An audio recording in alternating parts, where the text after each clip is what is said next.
The story begins in an abandoned construction place in the middle of the night. We see a boy being surrounded by a group of evil people who are armed with dangerous weapons while hanging above a cage full of zombies who are eager to eat the boy. We learn that the boy's name is Jiang Zioyong. The woman asks if life is meaningless for him now because all of his friends are dead while she asks that. The cold sweat drips all over his face, and Jiang remembers the good times he had in the past with his friends and says to himself that it is all my fault that you guys ended up like that and regrets that things went that way. Jiang gets mad and screams at the evil woman that she deserves a miserable death and that how a person can do something like that to fellow humans. The evil woman with a satisfied face is clinging to a man with a good build, and while she does so, she says that Jiang is angry at her again. The man suggests to torture him slowly so she can vent her anger at him for having such a foul mouth. The man thanks Jiang for the supplies, and because of the supplies they had, they can live a comfortably life for a few more months before the supplies run out. But while he does so, he clicks a button, and so because of that, Jiang falls with full force to the ground in the cage full of zombies who immediately get alerted by his presence. The zombies who are starving are running with full speed to Jiang, and once they get to Jiang, they begin to eat him alive, while we see that Jiang is coughing up blood because of the damage he is getting. Jiang thinks to himself that if he had another chance to live again, he would make better use of it, and that he would make them pay for what they did to him and his friends so that he would never experience something like that again in his life. Jiang, who wakes up again after experiencing something terrible, gets called upon by the same evil woman who betrayed him in his previous life, and while the woman screams that he didn't put her name to the house deed, he couldn't grasp the situation he is in right now because he thought to himself that he had died just a second ago. Jiang looks around and thinks to himself that could it be that I have been reborn before the time of the apocalypse and that they gave me a chain to redo life. He says that in his last life, he has been deceived by Jiang. We learn that she stole the inheritance left by his parents and made him homeless, and because of that, he had to sleep on the streets in the cold weather.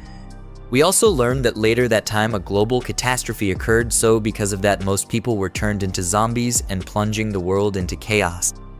With the help of friends, he survived and built a safe zone to survive the apocalypse until it is safe to walk around again.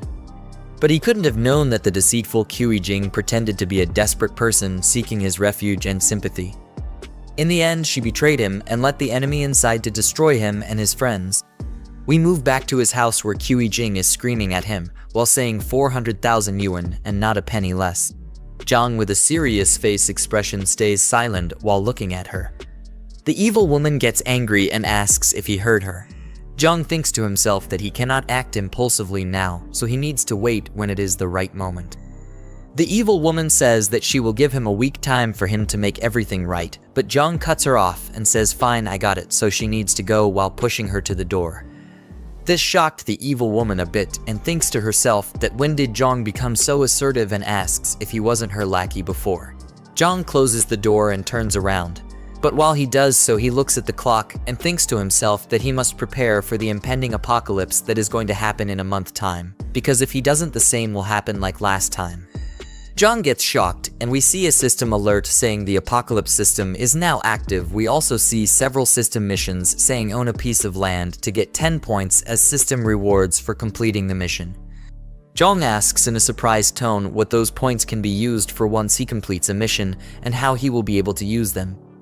We learn that there is a system store displaying different types of items which can be bought with system points he earns from mission rewards. We learn that in his previous life, he saved every penny he got to save up for the evil's woman bride price, which left him malnourished. Jiang picks up his phone and gets a message saying, "Are you full?" And he thinks to himself that the zombies will be everywhere in a month's time, so he should eat good food until that happens. We move to an expensive-looking building. We see nice-looking food on the table, and Jiang asks to himself if this is the legendary Michelin 3-star expensive takeaway. He wonders what a 300 yuan braised pork tastes like. While he puts the food in his mouth, his face expression turns into happiness after trying it. Then he screams that the food is unbelievably delicious. We see that the neck is enjoying his food like a pig, but gets surprised to hear a message from his phone when he is just enjoying his food. We see that he is being called by the friend of the evil woman. He thinks to himself if that manipulative woman cried to her friend again, and sighs at the view of the name on the phone. The friend gets angry at Jiang for treating her friend like that, and says that she only wanted him to prove his love to her. She also says that if you can't give her property, how can you love her, which is the stupidest thing I have ever heard. She says that Jiang was testing him a little and that he failed miserable, but if he brings 1 million by the end of the day in cash to them, she might help him to get her back to him. Jiang gets angry at her and says, "Who do you think you are for testing me like that?" and that she needs to get lost. The friend is trying to respond, but Jiang ends the call before she can do so. Jiang lays back on the couch and thinks to himself that he will build the strongest fortress on this land where no one dares to come, but not only is it becoming defensive, it is also built next to a water source and forest, so he will not run out of water that easily. We move to a hall full of people who are walking where the Mig gets greeted by a woman while she asks what he is looking for.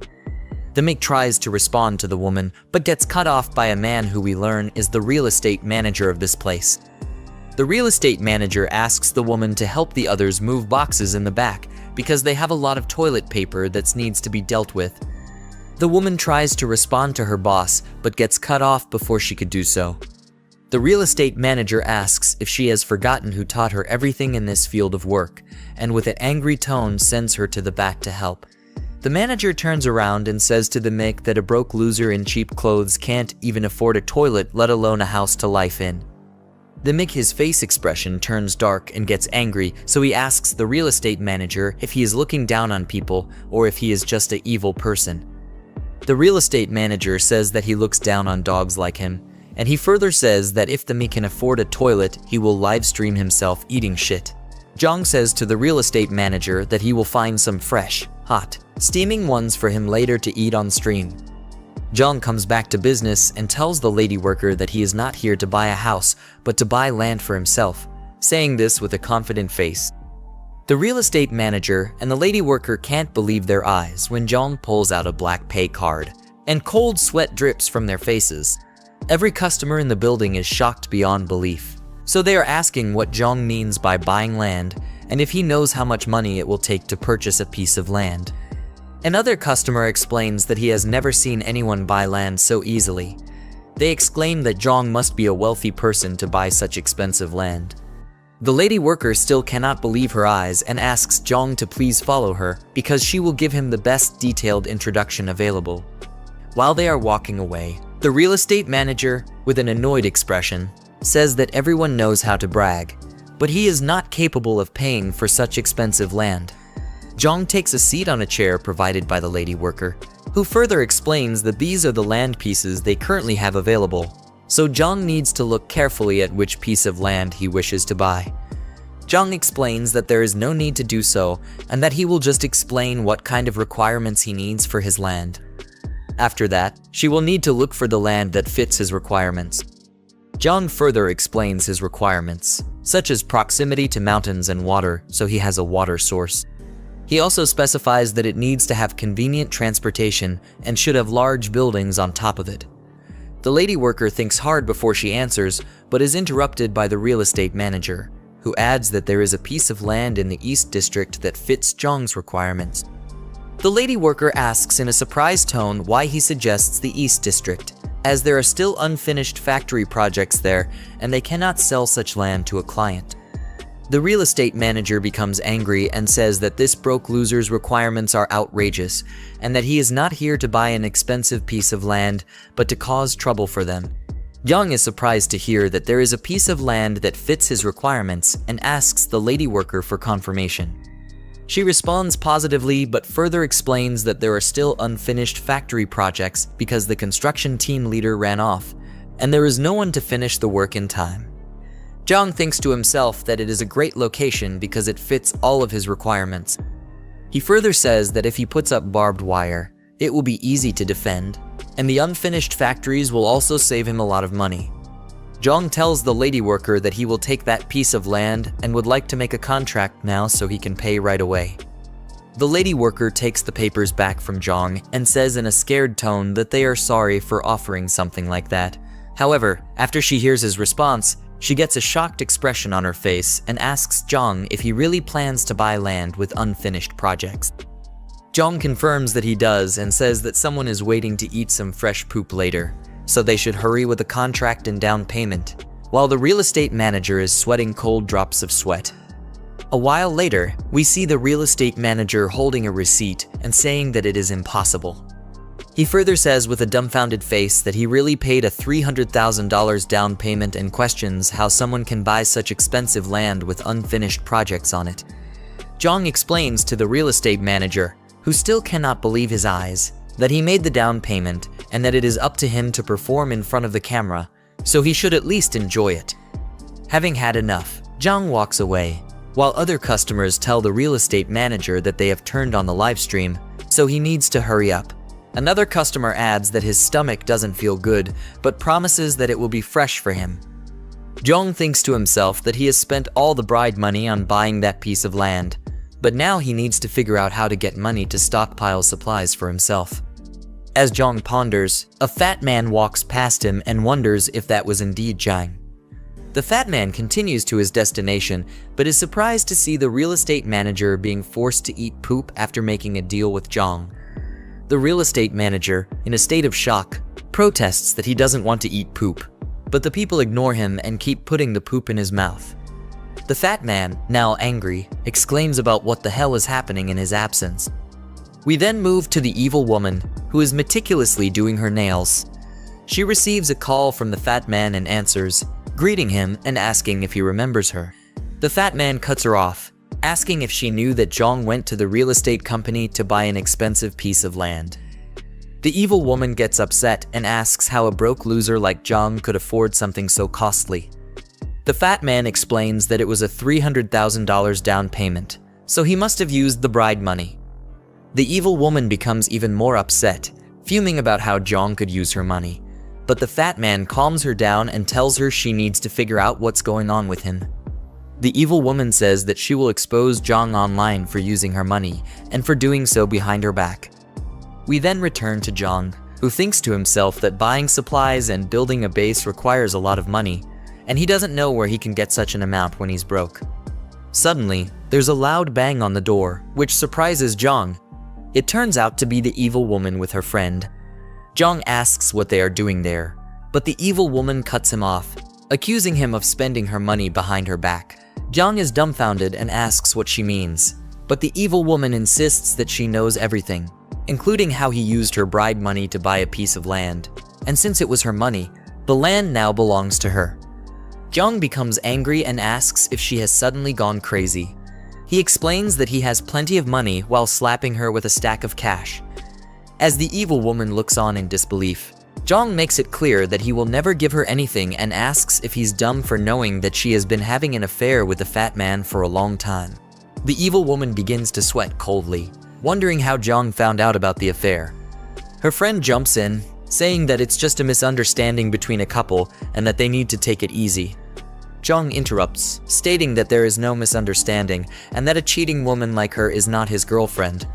He tells her to go back to the fat man and, irritated by her presence, slams the door in their faces.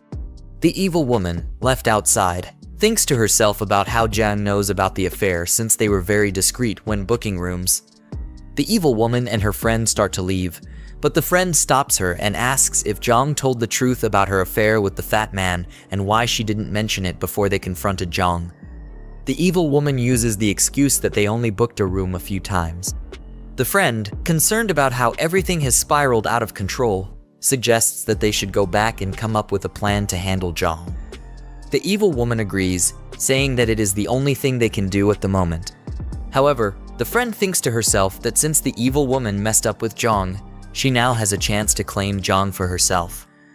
After all, they are good sisters, but she's not holding back. We then move back to the construction site where Jiang has bought the land. Jiang is asking a middle-aged man how long the renovations will take to complete. The middle-aged man, clearly perplexed, asks Jiang what kind of force he has offended to require such extensive renovations. Jiang explains that he doesn't need to know the details and that asking too many questions isn't helpful. He then inquires about the cost to complete the work within a month. The middle-aged man tries to explain that it's impossible to finish in a month, but is cut off by Jiang, who says that if he doesn't want to do it, he'll find someone who will. The middle-aged man reluctantly agrees, but clarifies that his concern isn't the timeline, but the cost that will need to be paid. Jiang asks what the price will be, and the middle-aged man explains that because the construction needs to be expedited and the work intensity will increase, the cost will need to be at least this amount. Jiang, surprised, asks if $20 million is enough. The middle-aged man confirms that it is and adds that Jiang needs to pay a $5 million deposit before they can start building. Jiang says he will transfer the money within a week and instructs them to hurry up with the construction. The middle-aged man tries to respond, but is cut off by Jiang, who adds that if the deposit isn't paid, the land will be his, so the man shouldn't worry about the payment. The middle-aged man agrees and acknowledges Jiang's terms. Suddenly, the friend of the evil woman calls out to Jiang. He turns around with a confused look on his face. The friend clings to Jiang's arm and asks him what he is doing there. As the crazy witch's friend clings to Jiang innocently, she asks him what he's doing there.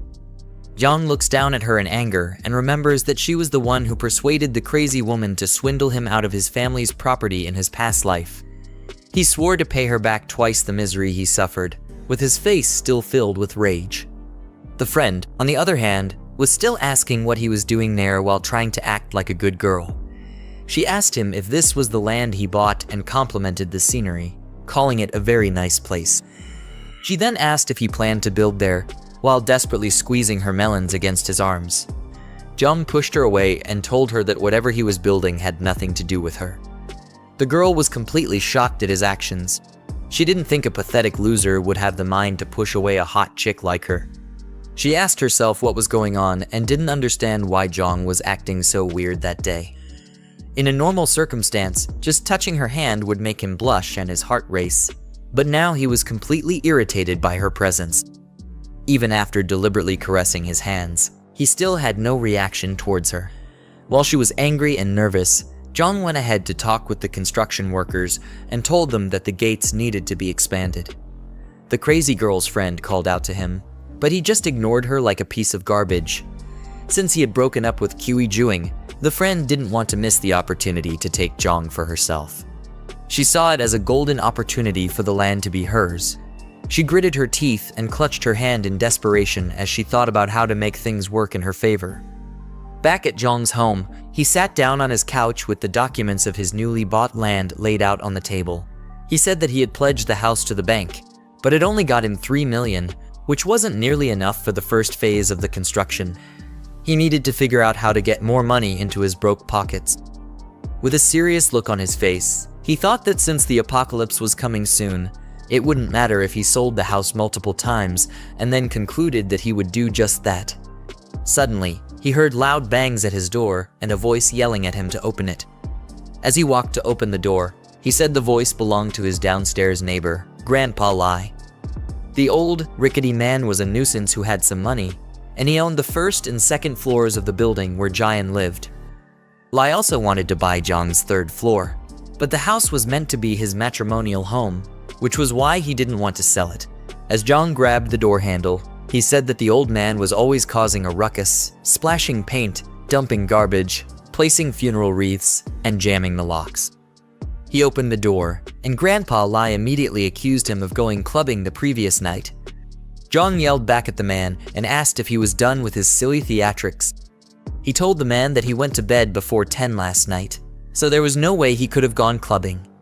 Lai said that he didn't care and that he heard something, but Jiang cut him off and told the old man to stop his annoying rambling. He was fed up with Lai and his crazy stunts. Since the old man wanted the house, Jiang said that he'd sell it to him. The old man was completely stunned and asked Jiang if he was really serious. Jiang looked down at the monkey-faced old man and said that he'd sell it on one condition, and Lai asked what it was. He told the old man that his new house wouldn't be ready until after 6 months, so he needed to stay there for that amount of time. Before that, the old man would have to pay him a total of $5 million for the house all at once. With that, he'd be able to pay off the loan on his new house. Lai was about to respond, but Jiang cut him off and said that if he didn't agree, then he should forget it, while slowly closing his door. Lai stopped the door, pushed his head in, and nervously said that they'd have to sign a contract to avoid any regrets. Jiang looked really irritated as he looked at the ugly old man and told him that the contract wouldn't be a problem. Of course, with a plague coming in a month's time, Jiang had successfully swindled the old fool. He closed his door and cursed the old man out, telling him to stay in his house and wait to meet his maker. Jiang began going through his phone, calculating the old man's 5 million together with the 3 million loan, which came to a total of 8 million. The system popped up and showed that he had completed the first task of owning a piece of land. With that, he claimed the system's reward. The next day, he went into the city to complete the next task, which was to get a year's worth of supplies. He breezed through the shopping mall, collecting many items that could be useful to him. The people there thought he was deranged, and some even said the foolish boy should be avoided. They all stood and watched him as he filled numerous carts with supplies that would last him a year. They didn't understand what he was going to do with all that stuff, and some of them even called him a pathetic idiot who believed in doomsday rumors. Jiang wasn't bothered by their comments because he already knew what was coming. By the time he had gathered all the items, the task was completed, and the system rewarded him with 10 points. As he looked through the system's store, he thought about how enhancing attributes would be useful during the apocalypse, but he was too broke for that. The protagonist's supply box was the best thing for him to get with his 10 points. Jiang had a pumped-up look on his face as he convinced himself to get the protagonist's supply box and expand his advantage immediately. He bought the box, and his 10 points were deducted. The supply box popped out with an infinity symbol on the top of it and question marks around its body. When the box gets unlocked, we see the system information pop up and tell him that he got a level 1 space ring. The ring had a huge spatial space of 500 cubic meters, and time in the space was static. Jiang knew the first item he was going to get would be a gold one. With the time-static properties of the ring, it meant that fresh food wouldn't spoil. Jiang was happy about this information because he was a good-for-nothing idiot who didn't know how to cook for himself. After that, the system brought up his next task and told him to get supplies for 10 years, with the reward for that being 20 points. As that happened, the store manager walked out with some guards and asked who was causing trouble in his store. He looked like a mangy mutt as he asked Jiang to identify himself. Jiang recognized him as Yang Tao, his middle school classmate, and a dumb lackey of the school bully, Zhang Xingzhi. Yang always liked to bully weaker people, but couldn't stand up to those stronger than him. We see that in the past, Yang and a couple of other dumb-looking idiots bullied Jiang and asked him for a protection fee. During that encounter, Jiang told them to screw off, and that Sheng should come collect the money if he wants it. Anyway, he was surprised to run into the same blockhead at the store, much less as a manager. Yang told him to return all the items he put in his cart or else. Jiang cut him off and mocked him for still bullying weak people and acting like a useless wimp in front of those stronger than him. He told Yang that he was there to make a purchase and asked if that was how Hurenfa treated its customers. Yang thought he was crazy for actually saying he was going to purchase all those items. He told Jiang to pay for them immediately or else he would get rough-handled. An hour later, all his items were scanned, and the cashier printed out the total. As Yang was told the total price by the cashier, he handed out the payment terminal to Jiang and yelled at him to pay immediately. With a spark of confidence in his eyes, Jiang swiped his card as if he were in a battle. The transfer was successful, but Yang didn't look too happy about that. As he walked away with his guards, Jiang called him back. Yang was already pissed off enough, and he asked Jiang what he was doing. Jiang told him to apologize for his rude behavior, or else he would return all the goods that he just purchased. The store manager felt insulted and told Jiang not to push his luck, but the other customers interrupted him and told him to apologize. They told the blockhead that an apology wasn't much, and if he didn't, they wouldn't let it go. One of them had even started recording and was ready to make Yang a famous piece of shit. Jiang told him again to apologize, and if he did, Jiang said he would buy 10 times the amount of items he had already bought. Yang didn't believe his words, so Jiang told him to bring the POS machine so he could show his balance. He swiped his card on it, and Yang was shocked to see that the pathetic weakling he knew had over 7 million. It was an amount that he had never attained in his wretched life. Once again, Jiang told him to apologize. With no choice, Yang bowed down like a peasant and said he was sorry. As he bowed, Jiang patted him on the head and told him not to be so reckless in the future and to leave room for others. Yang had an utterly defeated look on his face, but he couldn't retaliate since it would only bring more trouble for him.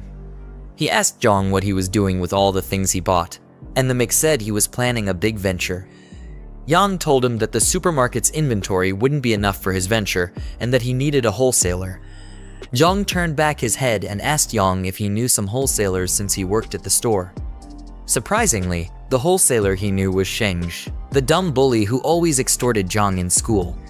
Jiang quickly called Sheng and told him that he had found a big client. Jiang looked disappointed at the fact that Jiang was still Sheng's useless slave. He wondered how much gray income the two of them could have made in the supermarket. After that, Jiang and Jiang went to a warehouse. A badass car swiftly drove in and nearly turned Jiang into a cadaver. Jiang was angry at how arrogant the driver was.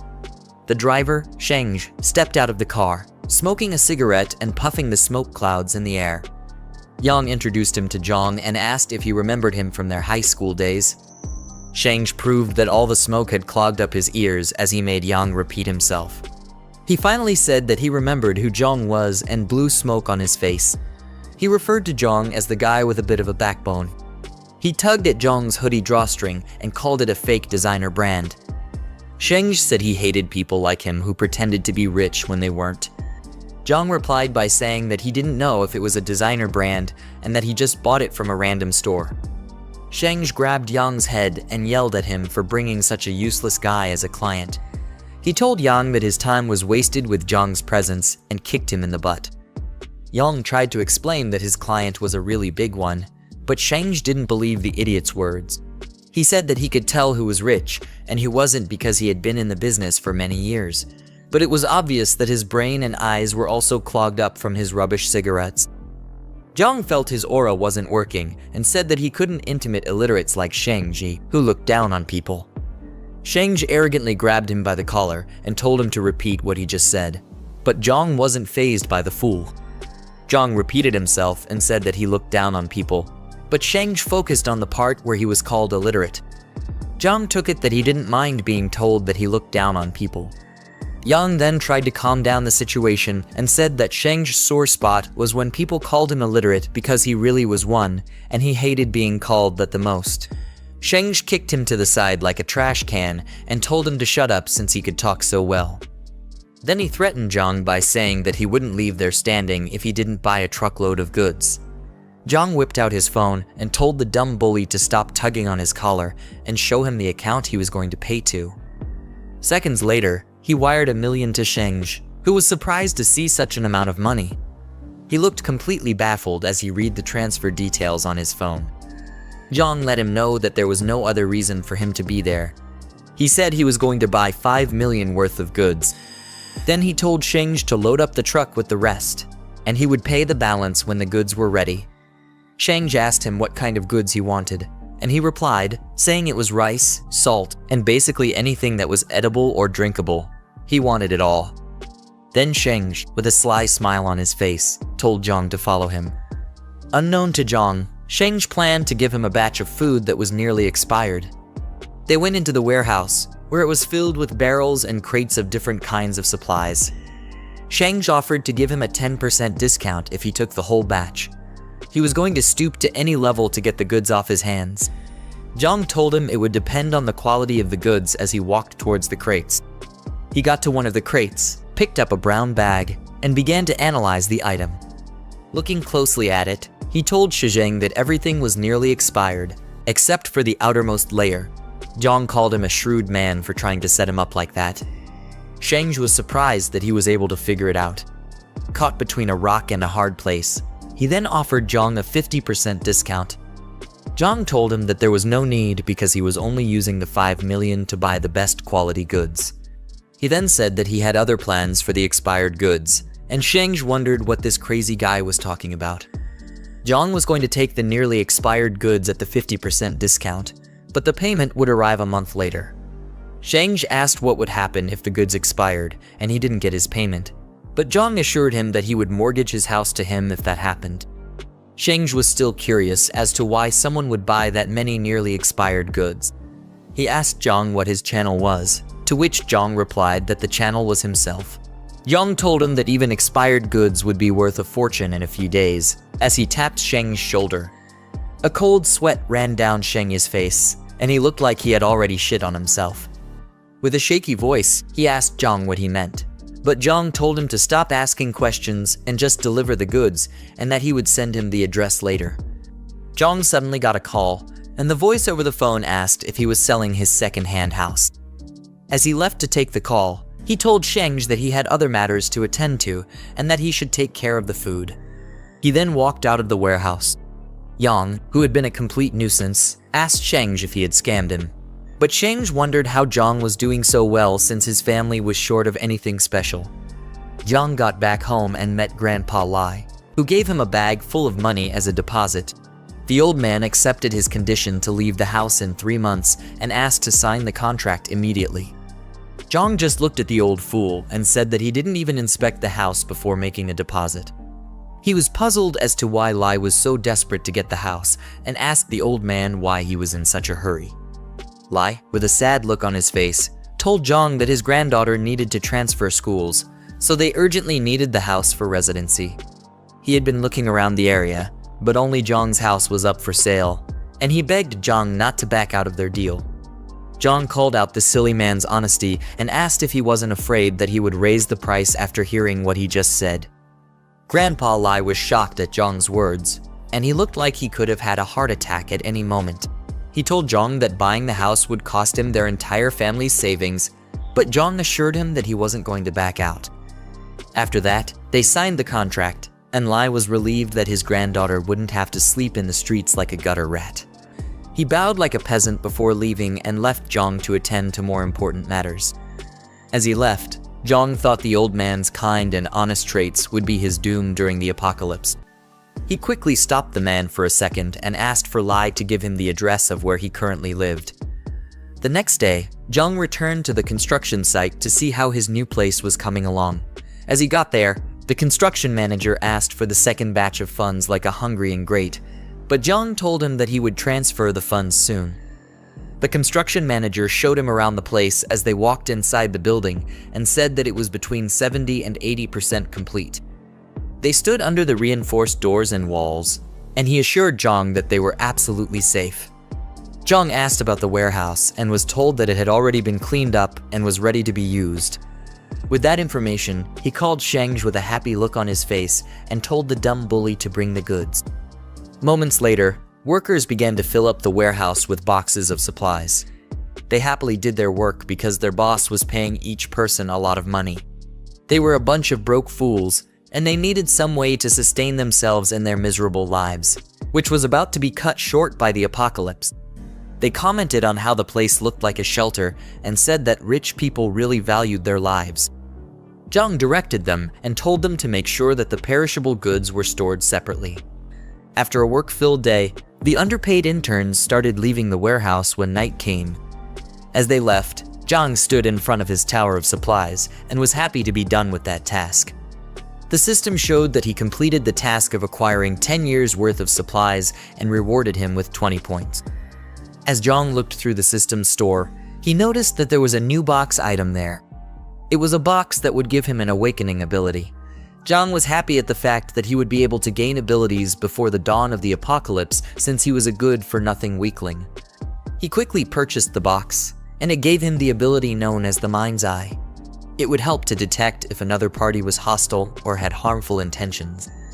Jiang said that it was one of the most useful abilities in the early days of the apocalypse. He would easily be able to tell friends from foe and deal with them accordingly. After that, the system popped his next mission, which was to arm himself. Jiang had a mischievous look on his face as he said that was what he had in mind.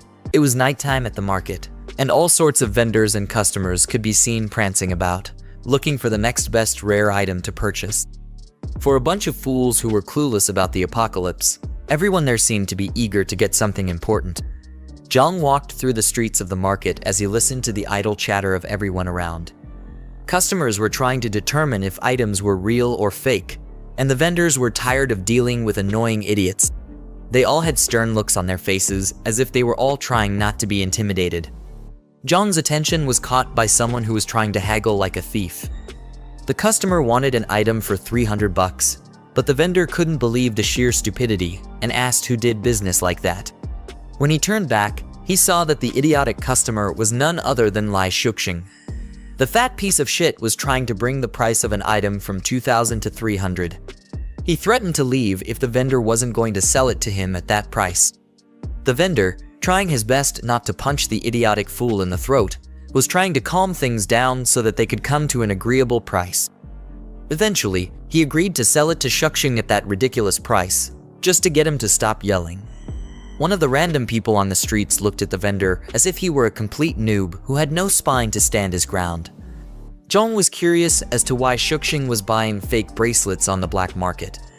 For someone who likes to brag a lot, Shuxing was nothing but a cheapskate and a silly one at that.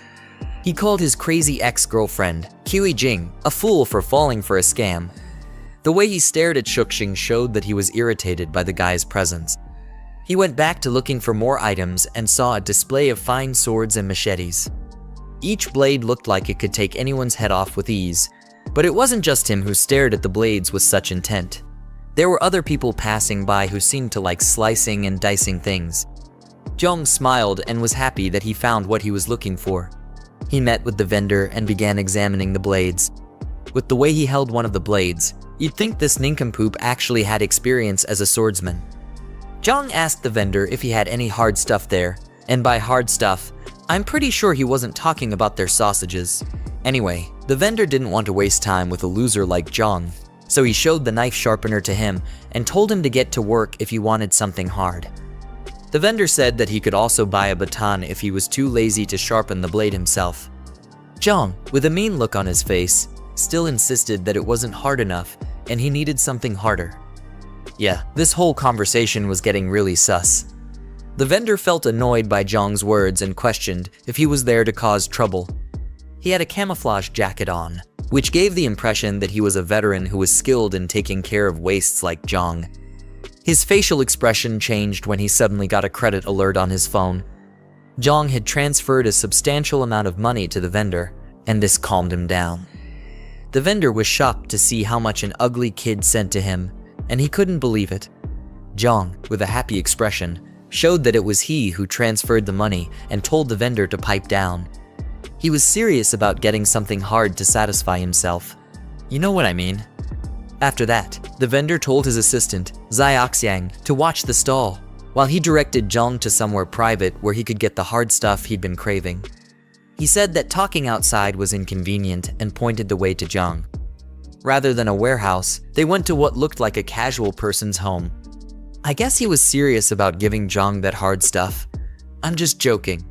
When they got inside the building, the vendor showed him different kinds of homemade guns enough to at least kill chickens, and they were quite cheap too.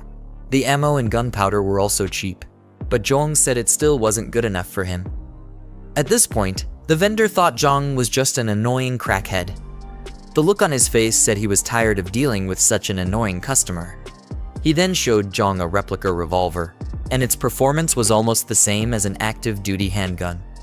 Regardless, it was still stupidly cheap. It was obvious he was trying to sell cheap stuff and keep a huge amount of change for himself. Jiang was furious as he looked down on the vendor and told him that it still wasn't acceptable. He had paid the vendor a lot of money, so all this cheap stuff only got him irritated and upset. He told the vendor that the 200,000 that was sent was just a prepayment.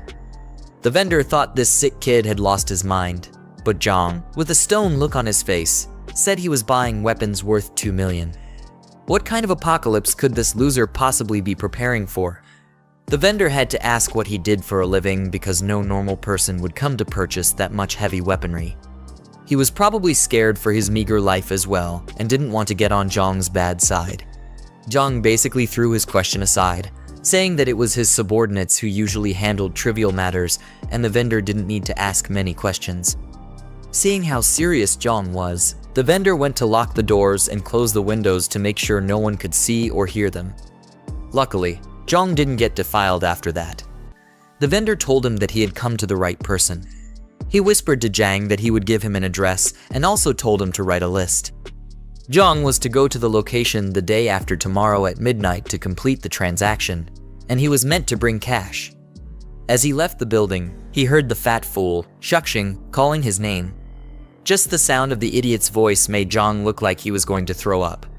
Shuxing was surprised to see him on the black market and said that must be why he had been spending lavishly recently. The foolish degenerate obviously wanted all that money for himself. He also called out Jiang for ignoring Jing and also said that his family must have had some heirlooms. He assumed Jiang was there to sell off his inheritance and said he had been watching too many marketing accounts recently, in a mocking tone. Jiang didn't even look bothered by Shuxing's degrading statements. Rather, he saw it as the perfect time to test his mind's eye ability. He activated it, and a blue flame surrounded his eye. He was able to see different icons on the top of the vendor and Shuxing's heads. The icon on the vendor's head looked friendly, while that of Shuxing showed he was definitely an enemy. Jiang was glad that the ability worked as expected. He turned back and began to mock the fat piece of garbage, saying that he must have tricked Ku Jing by buying fake and second-hand goods in order to clap her cheeks. Jiang said that she was just his second hand, who was worth the fake items. Shuxing was infuriated by Jiang's words, but he made no attempt to deny that he was a broke loser who had to buy cheap items to clap a girl. The vendor asked Jiang if they knew each other, and Jiang said that the fat fool was an enemy. Thanks to the money he was offered, the vendor began acting like Jiang's silly lackey and said that he'd handle Shuxing, while Jiang went ahead to handle other matters. The rest of his dumb friends came out to tag along in the drama, and Jiang told him not to kill the fatso since he still had plans for him. Shuxing was already shaking like a chihuahua as the goons slowly walked toward him. He tried to put up a tough attitude, but it was no use. The arms dealer swung out a baton, which made Shuxing try to negotiate with them. The proud fool was now a sacred wimp, and he had probably pissed on himself. The arms dealer and the rest of the goons gave Shuxing the beating of a lifetime. Laying defeated on the floor, Shuxing swore to get back at Jiang for humiliating him. 2 days later, in the dead cold of night, Jiang unveiled his new guns, which were delivered in a truck at his warehouse. With his new arms acquired, his task was complete, and he was awarded 10 points by the system. As a bonus reward, he was also given 2 physical enhancement potions. Rather than an actual potion, it was basically just a syringe, which meant that the system was obviously forcing this guy to do drugs. Anyway, Jiang noticed that the potion's effectiveness was as good as the one in the store. He brought out one of his hands and lifted the other in the air as he got ready to inject it into his body. As he used the potions, he gritted his teeth in pain, and his eyes went completely white. It was either he was feeling ecstatic like a junkie who just got his daily dose, or this idiot was about to die. Luckily, his second chance at life wasn't about to be wasted so easily. According to him, the average adult male had a strength of 5, but with the added 2 points from the potion, he got a 40% increase. He rolled up his fists as if trying to get a good feel of his new strength, but he still looked like the same old useless loser. Still, it wasn't enough for him. Jiang opened up the system's store and looked through the 2 items that were left. He decided to maximize his advantage by buying an extra physical enhancement potion. While injecting himself, he winced like a little girl who was getting touched inappropriately. The extra potions brought him to a total of 8 points, and he had 60% more power than the average person. All that was left was to find a punching bag to test his new powers on. He looked to the wall by his side and saw some bags of cement and a couple of rods on the floor. As he picked up one of the rods, he looked like he was still unsure about his new powers, but there was only one way to find them. He pulled out some sweet Bruce Lee moves as he kicked the rod, bending it and sending it flying towards the wall, which also cracked the wall.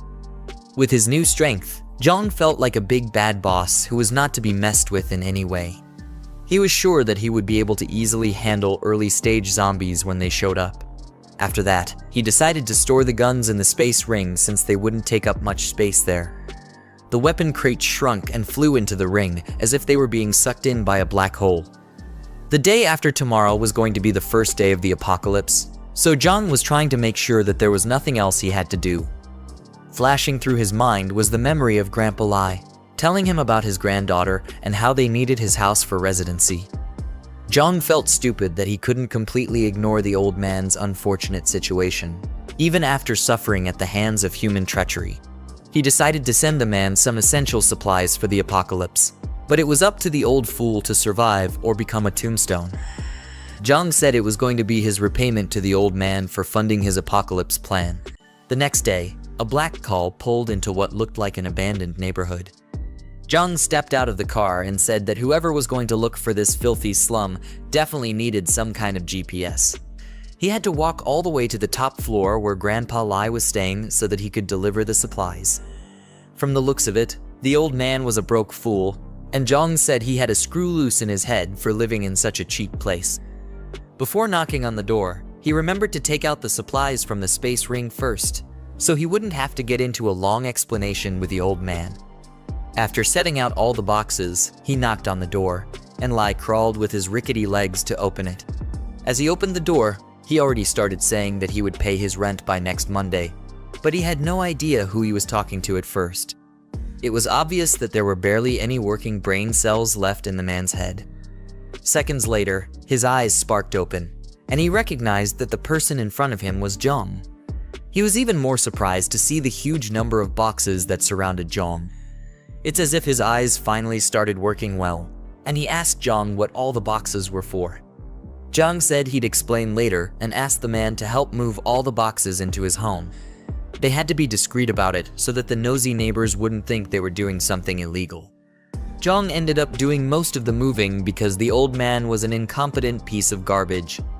Lai wished he was like the young folk because of how much stamina they had. He said young folk like Jiang could move so much stuff in one go without being out of breath. But I'm pretty sure moving just one box nearly sent him 6 feet under. When they were done, check the room and the door to make sure it was sturdy enough.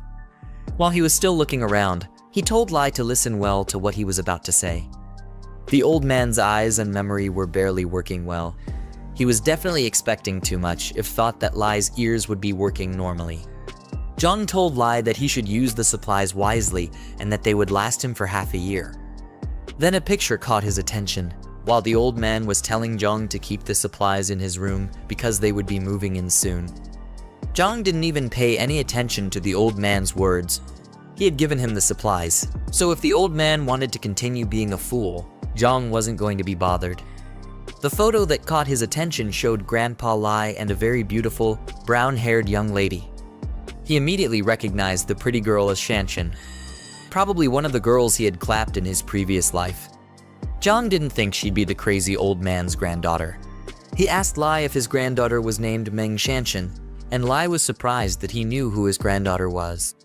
He asked Jiang how he knew, considering that he had never mentioned her name to him before. Jiang's face suddenly turned very cold and serious as he asked Lai where Shanshan was.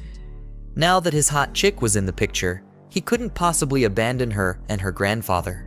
Lai told him that she was still studying back in their hometown, but once they were able to move into Jiang's house, she would come around. In a flashback, we see Jiang and Shanshan sitting together, while she puts her head down and cries like an annoying brat. She complained about being the one who caused trouble for her grandfather. Jiang had a sad look on his face as the scenes flashed through his mind. He remembered that in his past life, Shanshan said her grandfather risked his life to rescue her from the captured high school. The old man was able to save her, but he met his maker afterward.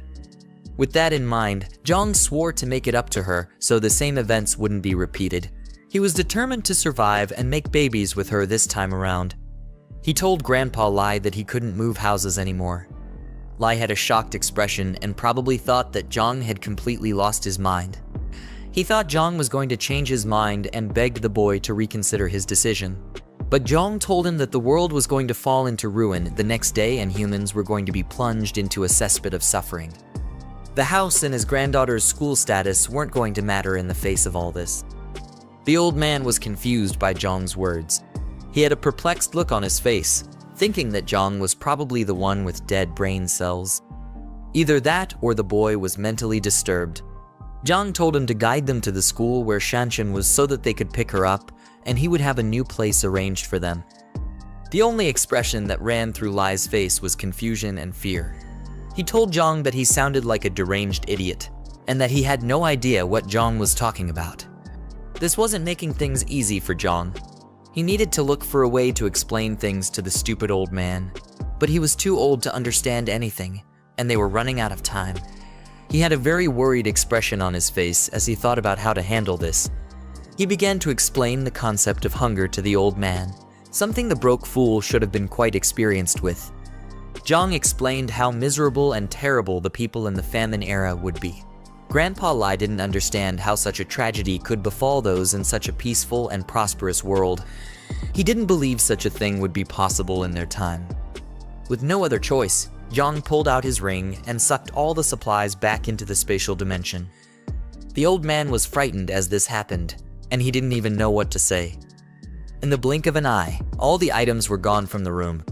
Lai asked him what happened to the items and assumed it was some kind of dark magic. A powerful aura surrounded Jiang, and in a forceful tone, he told the old man that he had superpowers and that he could see the future. He said he wanted to live, and he also wanted Shanshan to live so they could make all kinds of happy noises together.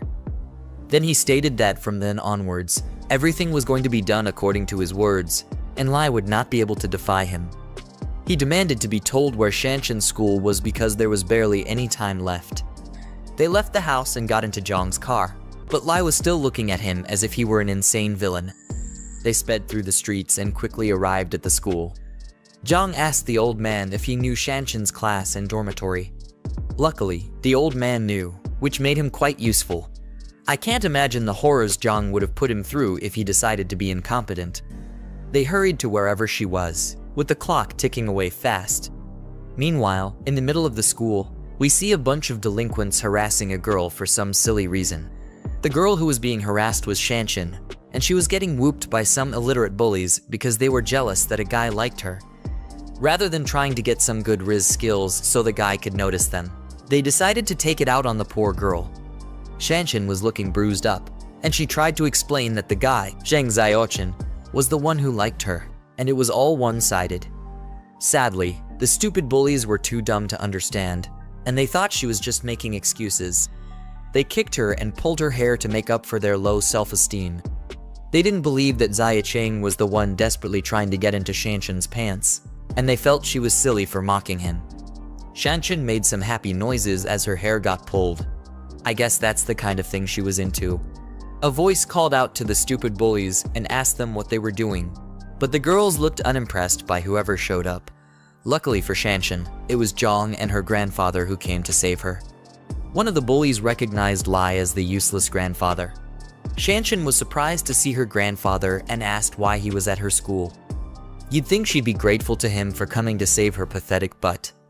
He screamed at the bullies and told them to let go of his granddaughter. Jiang, who stood behind him, looked like he was itching to give the stupid girls a piece of his strength. The other dumb-looking guys approached Lai, and they were holding knives and bats. They told the old man not to get into young people's business and he should stop meddling in their affairs. The blonde-haired leader walked up to him with his knife, but the old man stood his ground. Grandpa Lai rushed the guy with the knife and said he was mannerless for bullying his classmates. While they tussled, someone else was about to send Lai to the pearly gates with a bat. He swung down, aiming for Lai's neck, but Jiang caught the bat and saved the man from an early grave. Can you even call it an early grave? Jiang mocked the bully for being so young and learning how to be a thug. Of course, the bullies weren't fazed by Jiang's weak looks. They saw him as another pathetic, broke guy who was trying to act tough and assumed he was Shanshan's little brother. With one kick, Jiang sent one of them flying through the air like a frisbee. Thanks to that, the bullies took him seriously and said that he must have been trained, so they decided to gang up on him together. Their silly tactics didn't rattle Jiang, as he kept a serious look on his face. The idiotic bullies had no idea what they were in for. After circling around him, the one with the bat rushed and swung his weapon, but Jiang quickly ducked to avoid the attack. Thanks to his enhanced strength, his reflexes were off the charts as well. He grabbed the idiot by the collar and tossed him to the ground with one hand. That one quickly got his lights knocked out as his head slammed into the ground. The last one rushed Jiang with his dagger. Jiang weaved through the attack and kicked the fool to the ground, nearly sending him 6 feet under.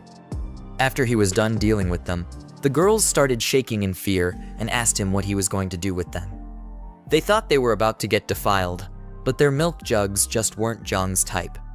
He slowly walked towards them and started smacking them around the place. He slapped one of them, and she couldn't believe that he would raise his hands on a woman, but to Jiang, she wasn't a woman. She was just an ugly gorilla who liked to bully others. The other one got her hair pulled, and she screamed for Jiang to let go of her. He suddenly pulled out a knife and held it to her neck. Tears filled her eyes, and in a shaky tone, she asked him what he was about to do. He quickly swiped the blade across her neck and gave her a befitting end. Jiang had a devilish look in his eyes after what he had just done. Shanshan and the other bullies couldn't believe their eyes. They didn't think he could have done something so horrid. Anyway, just to let you guys know that he didn't actually kill her. Yeah, I got you with that one. The girl knelt on the ground and cried out because Jiang had cut her hair. Any more cuts, and she would have been looking like a bald freak. To her, it was the worst possible fate she could have imagined. She yelled out in a thundering rage at Jiang, cursing him out and saying that she wouldn't forgive him for daring to cut her hair. Jiang looked down at the fool as if he were her god and told her that long hair would only drag her down. She didn't understand his words, and she was too angry to comprehend anything at the time. He told her that she would understand in a few days and that short hair might actually save her life. Just like that, he killed all hair-pulling fantasies she probably wanted to satisfy in her miserable life. With the girls dealt with, he called Shanshan and her grandfather and said that they were leaving. Shanshan was confused and asked where they were going. Moments later, they got into the car and left. In the car, Shanshan was shocked to hear that she wouldn't be going to school anymore. Her grandfather explained that there was going to be a huge famine soon, and because of that, there was no need for her to sit and listen to boring lectures anymore. They had to do their best to survive. While Shanshan was trying to understand Lai's crazy words, Jiang had a sly smirk on his face as he drove. He was most likely happy that he had secured someone he could feed his chocolate to, and he couldn't get the fantasies out of his head. On the other hand, Shanshan told Lai that he shouldn't be listening to scam calls because she thought the old man had completely lost his mind. Considering his age, she wouldn't be wrong. She argued with him and asked how much he got scammed for, and Lai tried to explain that he was telling the truth. While the two continued arguing, Jiang was just happy to have Shanshan and promised himself to protect her this time around. Then he butted into their conversation and told Shanshan that he was the one who informed her grandfather about the famine and it wasn't a scam. She was just surprised that the idiot could actually talk. Then she nervously asked who he was. Jiang introduced himself and told her that she could call him Brother Yang. Shanshan then thanked him for dealing with the bully, Sun Y, and teaching her silly bunch of stupid lackeys a lesson. Jiang told her not to worry about the fools because they barely had many days left in their useless lives. Shanshan was confused and asked what he meant, and if there was really going to be a famine. Then Jiang told her that he used the concept of famine to explain the situation to Lai's deteriorating brain. Shanshan was glad to hear that because she was sure that there couldn't be a famine in such peaceful times. But he burst her bubble by saying that it was the apocalypse that was actually coming. Now, she was even more nervous as she exclaimed the word apocalypse in confusion. Jiang claimed that the time was right and told her to check her for short videos and the news. He said if nothing unexpected happens, she should start seeing signs of the situation. Shanshan quickly picked up her phone and came across the news of someone with rabies who was biting others like a mad dog. From her phone, you could see some officers trying to hold down the despicable zombie-like person as he struggled to break free. More news came up about a strange smog, and they highlighted that it had a strange smell. Kinda like Jiang, considering that the piece of garbage hasn't showered since the beginning of this book. More screams could be heard from Shanshan's phone as people complained about getting bit by others. Her face was struck with fear. She couldn't believe the horrific events that had started to take place and thought it must have been a dream. She was completely shocked to hear Jiang say that these were all expected events and that they were signs of the beginning of the apocalypse. This idiotic girl still stupidly asked if there was really an apocalypse, even after seeing the signs on her phone. I guess stupidity runs in her family. The next day was going to be the first day of the apocalypse, and the toxic smog would cover several provinces, including Province B. The unknown toxic smog was going to affect all living creatures, and chaos would be slowly unleashed in the world. Slowly, a significant portion of humans would be turned into repulsive, brain-dead zombies, and everything would fall into ruin. People would try to run for their meager lives, but their efforts would be completely useless. Eventually, the zombies would catch up to them and turn them into a McDonald's Happy Meal, eventually turning the innocents into filthy zombies as well. Jiang said that Shanshan should obviously know what zombies were. She obviously did, But the whole story was still too unbelievable for her. Being popped out of school to being told about an apocalypse was the last thing she expected in her life. While they were stuck in a traffic jam, Jiang told her that she would believe everything in the coming weeks. By then, she would cling onto his sausage like a desperate ex-girlfriend because he would be her only saving grace. Jiang was pissed about the traffic jam and noticed that even the emergency lane was stuck as well. Grandpa Lai was worried, so he asked Jiang what they would do if the zombies caught up to them in the traffic jam. But Jiang said that it wasn't that urgent yet. But he started to think about it and the possibility of a small outbreak occurring while they were trapped there. While he was thinking about it, some crackhead driver tried to cut in front of his car. Jiang blocked him but suddenly slammed the brakes, nearly sending the old man and Shanshan flying through the windshield. Jiang was angry that the reckless driver was trying to cut into the emergency lane without a turn signal. He wasn't going to let the idiot get away with such tomfoolery, so he started driving like Vin Diesel in the Fast and Furious movies. The car kept trying to cut into the lane, but Jiang wasn't about that life. The stupid driver pulled up beside him and started yelling and cursing him out, but Jiang ignored the foolish ingrate. Lai tried to advise Jiang to let it go because the idiot looked like a rich and powerful person, but Jiang was ready for the worst. If the driver eventually wanted to step out and cause trouble, he was ready to beat him to a pulp. The traffic was over, and the cars finally started moving after being stuck for almost an hour. Shanshan noticed the reckless driver from before was still trying to cut in front of them, and she told Jiang to watch out for the fool. At this point, Jiang was enraged, and he was ready to send the idiot to the deepest depths of hell. The two of them got into a crazy road rage, and Lai begged Jiang not to stoop to such a foolish level. With the apocalypse already approaching, Jiang wasn't bothered about traffic rules anymore. He said that there was no need to be lenient with a stupid, reckless driver. He eventually broke free, causing the driver to nearly crash by the side of the road. The ugly fool got out of his car, cursed him out, and called the police, telling them to find the plate number of Jiang's car. He was probably another spoiled rich brat who loved to spend daddy's money recklessly. He swore to get back at Jiang and teach him not to mess with certain people. At nighttime, Jiang got back to his new safe house. As they stepped out of the car, Grandpa Lai and Shanshan were amazed at how massive the place was. Shanshan even said the place was a bit too much. It definitely won't be when she and Jiang finally get down and dirty. Jiang told them to get some rest because the following days were going to be a whole lot tougher. The next morning, Jiang was standing in front of his huge window while sipping a hot cup of coffee. Shanshan stepped out of her room, yawning and stretching, while stating that it had been so long she slept so well.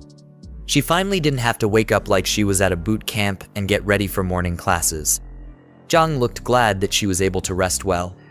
I guess he couldn't satisfy his urges yet since her grandfather was still with them. He then asked to go with him so they could check out the fortress together. You'd think they'd finally have some alone time, but Lai the Great Fool just had to tag along. As they took a tour of the place, Jiang told them that the walls were made of reinforced concrete and the remote-controlled gate was also made of pure steel. The only way to break through was with heavy weapons, so neither zombies nor regular humans could easily get in. He reminded them that without his permission, no other person was allowed into the fortress except the three of them. Shanshan asked whether they were going to let survivors who made it to the fortress just die like a bunch of wastes. He ignored her question and told her to follow him like a lost puppy. He explained how people's true intentions would be unpredictable during the apocalypse. Being too kind would get them swindled, and humanity's dark side would fully show itself when the events begin to unfold. They walked to the back of the building and came to a place he called the buffer zone. They were shocked at how huge the place was. We could see some lined up crates and a small building that was to serve as a shelter. Jiang told them that if survivors came while he was away, the buffer zone could provide them with temporary shelter, but they would not be allowed into the fortress until he returned. Next up, he said he would take them to the food storage, which was the most important thing in an apocalypse. If they weren't able to find food, Jiang and Shanshan might have to start eating themselves, not in the way your dirty mind was thinking about. He said he'd show them the areas of food that would be distributed sparingly. As he led them into the food warehouse, he suddenly stopped to look back at them. He activated his mind's eye ability to make sure that Lai and Shanshan were truly on his side. The two of them looked confused because they didn't understand what he was doing. Jiang saw two happy emojis at the top of their heads and figured it was a sign of trust. It was his first time seeing it, which meant that the old man and his granddaughter completely trusted him with their lives.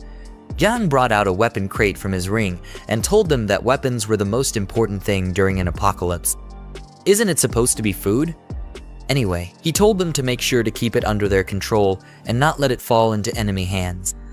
The two of them were shocked as they picked up a shotgun and a crossbow. It was as if they had slowly started realizing how serious things were. Lai, with a stupidly dumb look on his face, agreed to keep the weapons under control. With that done, the system popped up and showed Jiang that he had completed the task, which was to reunite with Shanshan. It then told him to find and rescue his former companion, Zhang Kai.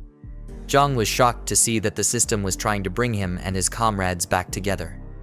As they stood by a huge glass window, he saw a huge arrow pointing him in the direction of where Kai was. It proved to be very helpful because he was really worried about how to find his comrades. While he ran out, he told Shanshan and Lai to remember everything he had told them and not to violate his instructions. Shanshan asked where he was rushing out to, and he said to recruit more people to strengthen their team. Somewhere in the city, at a KTV building, a group of ugly-looking guys were enjoying a karaoke session, and their table was filled with a crazy number of drinks. Two of the guys stepped out to go to the restroom. The fatso had to guide his gray-haired friend, who was probably too drunk to walk straight. He told his friend to eat slowly and not to choke. I hope it's not what I'm thinking. The gray-haired dude then told his fat friend that he would pack something for him to take back. It's definitely looking too suspicious between these two. When they were done with whatever the hell they were doing to each other in the restroom, they started heading back to meet up with the rest. The gray-haired guy mistakenly bumped into a girl who was walking with her man. He apologized, but the stupid man, feeling like it was a good time to show off his foolishness, kicked him and told him to watch where he was going. The gray-haired dude flew through the place, and his friend, who had never spent a single day in the gym, came to check if he was okay. We find out that his name is Zhang Kai, the companion who Jiang was looking for.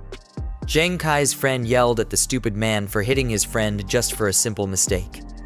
The man felt insulted that a fat piece of garbage was talking back at him and said that it was rare to meet someone who dared to try such. He grabbed the fatso by the collar and jacked him up. While Zhang Kai tried to apologize for the misunderstanding, he begged the guy not to hit his friend. Some loser who worked there stepped out of the restroom and saw the commotion that was going on. He was barely recovering from an upset stomach, and he caught a cold. He tried to calm down the fight, but the man just felt even more disrespected. He was really trying hard to show off to a girl that he had probably never banged. He told the worker that his boss wouldn't dare try to grab his clothes, but here he is doing the unthinkable. The unfortunate underpaid worker told Kai and his friend to leave while he dealt with the man. The man told the worker to call his boss and questioned how they had the audacity to disrespect him. He even threatened to throw the karaoke bar out of business. Kai and his friends ran like little wimps back to their companions, who asked them if they were chased by a dog. Kai explained that they bumped into a drunk fool when they left the restroom, and the man wanted to mess them up. Luckily, they got saved by the waiter. If not, they would have gotten really bruised up. One of the guys got angry that the fatso didn't fight back, saying that their mechanical engineering class had never backed down from a fight. It was obvious that he was the idiotic musclehead of the group, and he was always ready for a fight. He said he'd make a call to gather more of their brothers to take care of the thug. The brother with a white jacket looked at him like the dude had completely gone bonkers. Zhang Kai told him to stop showing off because they were graduating in less than a year, and the last thing they needed was more trouble on their hands. He told them to enjoy the music and keep dancing. Sadly for them, the thug walked into the place with more of his retarded lackeys and the waiter, who looked like he was barely conscious. Zhang Kai and his crew were shocked to see the pitiful state of the waiter. The idiotic thug pointed towards them and told his goons to teach them a lesson. Zhang Kai and his friends got rounded up, and they were made to kneel with their hands behind their heads. The waiter, on the other hand, was seriously shaking from the pain he was in. The stupid musclehead demanded to make a call, but instead got a bottle smashed on his head for speaking when he wasn't allowed to. He started bleeding from his head, and Zhang Kai screamed his name, Chen Chong. All this was just because a foolish thug wanted to show off to an ugly girl who looked like a troll. Meanwhile, Jiang arrived at the karaoke bar, but was completely clueless as to what was going on inside. The butlers at the door ushered him into the venue as he said that the world was ending and his friend still had the mind to sing. While the music was going on and the lights of the club were still spinning, Jiang was bleeding from his head like a waterfall after one of the thugs smashed his head with a glass bottle. The thug still held the broken bottle as if he were prepared for another round, while Jiang Kai called out to his bleeding friend. The foolish guy who was doing all these theatrics for his ugly girlfriend asked her if she was feeling better after seeing him display the traits of a deranged idiot. He put his arms around the girl and tried to get a good feel of her arms, but she wasn't impressed by his lame heroics. The girl was more pressed about how her nail polish looked as she asked him what was there to feel better about. She told him that he wasn't even dealing with the actual person who bumped into her. The thug, with the brain of a buffoon, turned his attention to Jiang Kai. He held the broken bottle to Jiang's face and slowly approached him. The girl still showed no signs that she was the least bit impressed with all this tomfoolery. Meanwhile, Jiang was slowly getting up and trying to recover from his bleeding head. Out of anger and frustration, he quickly reached for an ashtray and wanted to use it to make the thug pay for nearly sending him to his maker. He tried to smash it on the guy's head, but the other goons held him back. One of the brain-dead thugs called him a little punk and mocked him for being foolish enough to try and fight back, given his unfortunate circumstances. Jiang struggled to break free, but it was no use because he was too much of a weakling to them. The thug, who was nothing but a simp, felt irritated and angry that Jiang was bold enough to try and fight back. He didn't expect him to have so much guts, and he gritted his teeth fiercely in anger. As the other goons held Jiang down, their leader smashed another bottle on Jiang's head. Yeah, he definitely can't be coming out of this one. The wine splashed everywhere, and broken bottle pieces could be seen flying through the air. Jiang was knocked out cold, and he slumped to the floor like a sinking rock. Jiang Kai and the rest of his friends were completely shocked at the horrid event they just witnessed. You could see the anger on one of the friends' faces, while the other two tried to call out to their friend. At this point, there wasn't any need for them to hold back anymore. They had tried their best to be calm and respectful, but it ended up quite bad for them. Jiang Kai and the fatso rushed towards the leader of the thugs to send him 6 feet under, while the last guy stood at the back, holding a baseball bat. On the other hand, one of the waiters was hiding in the corner and shaking like a pathetic coward. In the background, you could hear the thugs calling Jiang Kai a punk, and they were furious that he just wouldn't back down. Things got out of hand, and everyone was ready to go all out. Lao Si was told to grab one person and make sure that they never see the light of day again. While everyone was brawling and being a nuisance to the club, the waiter was in a lot of pain, and he groaned as a lot of cold sweat ran down his body. His body was shaking a lot, and you could see some purple veins pop out from his back and his forehead. It was like he was slowly having a bad mutation of the Hulk. At the same time, Jiang Kai was dishing out knuckle sandwiches to all the idiots who tried to mess with him and his friends. He swung hard at one of the goons, but the guy was quick enough to dodge, while another person was coming at him from behind. The waiter, who was shaking like a junkie earlier, now looked completely possessed, with blood dripping from his eyes. His eyes had gone completely white, he was sweating profusely, and he was drooling like a hungry beast. As he looked at the bunch of fools who were fighting, all that ran through his mind was how good they would taste once he got a bite. He roared out like a filthy beast and rushed to join the fray. Whatever caused him to mutate made him run at an inhuman speed, but it was probably at the cost of whatever was left of his brain. The waiter, who was now a mindless zombie, quickly grabbed one of the thugs and forcefully held onto him. The thug tried to break free, but the zombie displayed a terrifying level of inhuman strength. The filthy thing quickly took a bite of the thug, who was now in agonizing pain. The dumb girl, who was the cause of all this mayhem, screamed in shock as she saw the zombie take a large bite out of the guy. The thug called the waiter a dog and tried to get him to let go, but it was hopeless for him. He then called out to his guys so that they could help him. A man who was watching the whole thing couldn't believe his eyes. It was as if he had been thrown into those horror movies, and he was the side character who was completely useless. All he could do was put his hands behind his head. He opened his mouth wide and screamed, hoping for it to all be a dream. Meanwhile, the thugs were trying to hold down the zombie, but his crazy strength left them shocked. They still had yet to clock that they weren't dealing with an average human being. The zombie let go of the person he was clinging to before and went ahead to bite the other unfortunate soul. The guy called him a good-for-nothing and was surprised to see that he was really acting like a deranged dog. As the thug struggled to break free, the zombie knocked him down to the ground, while his teeth were still firmly planted into his arms. The thug was baffled at how insane the zombie's strength was because his arm was about to be completely ripped off. As the struggle continued, a hand suddenly popped out and grabbed the neck of the zombie from behind. As the person lifted the zombie into the air, we saw that it was Jiang performing such crazy feats with his physical enhancements. Everyone else in the room was surprised that he could lift up a fellow human with such ease, and even with one hand. Jiang slowly squeezed the zombie's neck, and his face didn't look too happy about what was going on. With blazing anger, he smashed the zombie onto the glass wall and held his face to it so that the shards could cut him up slowly. Then he turned to the rest of the idiots who had been causing a ruckus and told them to stop. Everyone else there was still freaked out by Jiang's crazy strength. The man who was a snack for the zombie looked beyond frightened as he looked up at Jiang.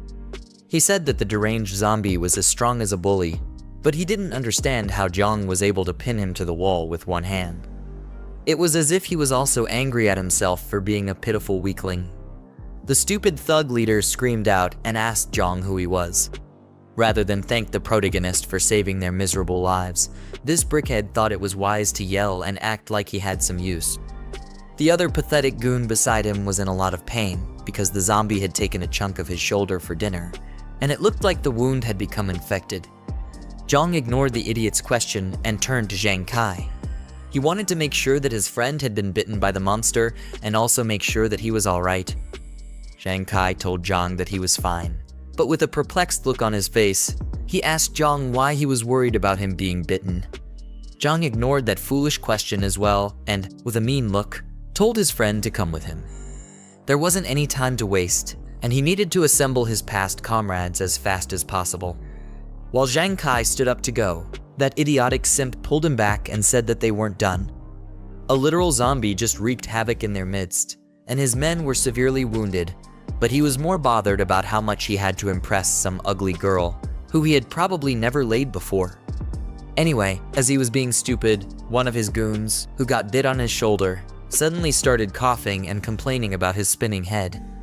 His boss asked him what was wrong, and he thought it was just a cold, but he was about to find out how his foolishness would be the end of him. Jiang had a look on his face that said he already figured out what was happening to the thug. He wasn't fazed at all, but just kept his composure and waited for the worst to happen. The purple veins began to break out of the thug's neck and head. He gritted his teeth in pain and held on to his wound, but it was already too late for him. He tried to explain that he just had a runny nose in the afternoon, but got interrupted by Jiang. The protagonist asked him if his shoulder was bitten by the zombie while still holding onto the monster's neck.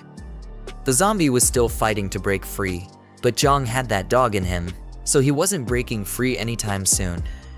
The thug was confused and wondered how the zombie's bite had anything to do with the way he was feeling.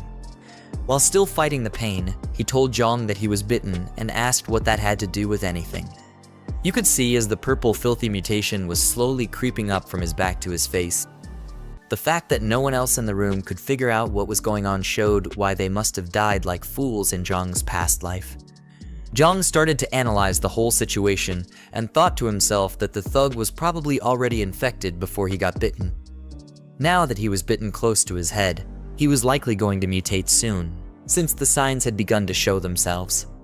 Jiang dragged the already deranged zombie and was heading out, while the H-Tug leader asked him what he was doing. The others were staring at him, and they hoped that he would give a reasonable explanation for all his strange questions and actions. Jiang got to the door and tossed out the mutated filth like he was a pile of trash. Then, he quickly shut the door. The zombie started to bang and claw at the door, trying to force himself back inside. Jiang, on the other hand, was glad that zombies were too dumb to figure out how to open doors yet. Because of this, they were all safe in the meantime. As he dusted off his palms, he turned to the others and saw that they were all looking at him weirdly. It was obvious that they were waiting for him to start explaining himself, but Jiang was taking his sweet time. I mean, it's his show, so you can't really blame the guy. His mood shifted, and you could see the killing intent spilling from his eyes. At this point, the demons of hell were scared of what this idiot was about to do. He cracked his knuckles and asked Jiang Kai which one of the stupid thugs he needed to take out first. However, Jiang Kai had no idea who this crazy kid was, and he asked him if they knew each other. The leader of those thugs was looking completely pissed off because he was being threatened. He rushed towards Jiang, telling him that he was getting cocky, and he attempted to land a punch on the pretty boy's face. That punch looked like it was taking years just to hit, and Jiang wasn't the least bit bothered by the idiotic simp. Before the guy's hand could halfway through, Jiang swiftly grabbed his head and shut him up before he spewed any more rubbish from his mouth. With his Hulk-like strength, he smashed the man to the ground, knocking him out in the process. The other foolish goon who was bitten on his shoulder rushed towards Jiang in an attempt to attack him. He cursed out Jiang and said that he was definitely asking for it. Sadly, he was no match for Jiang's Bruce Lee moves. Jiang gave him a hefty punch to the nose. Now the idiot's nose wasn't only runny but bleeding as well. Jiang barely used his true power, but he was able to send the guy falling straight to the ground. As the guy got knocked to the ground, Jiang maintained his fighting stance like he was a character in a fighting game. Meanwhile, the goon was knocked out cold and was foaming at his mouth. His partner rushed to his side and asked why he was acting so pathetic after just one punch. His body began to shake and wiggle, which showed that the mutation had begun, but his partner had no idea what was about to go down. On the other hand, Jiang was feeling like the next best thing since sliced bread, as he asked if there was anyone else who wasn't convinced and wanted to get a taste of his fists. He said that they were welcome to try. After everything, he told Jiang Kai to take his friend and wait for him outside the private room. Jiang Kai wiped his chin and proceeded to do as he was ordered. He and the fatso slowly lifted Jiang and carried the pathetic guy out of the room. The thug leader and his goons attempted to leave as well. His lackeys carried the injured one and helped him to the door. As they got to the door, Jiang told them to hold it, and he blocked their way.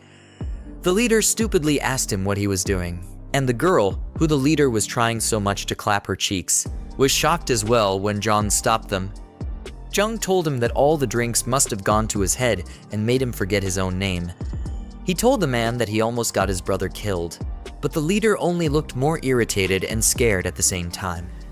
The leader told Jiang to stop spouting nonsense and ordered him to get out of his way. Jiang was fed up with the buffoon's arrogance, and he pushed him back. His eyes were blank, making it look like he had gone into feral mode.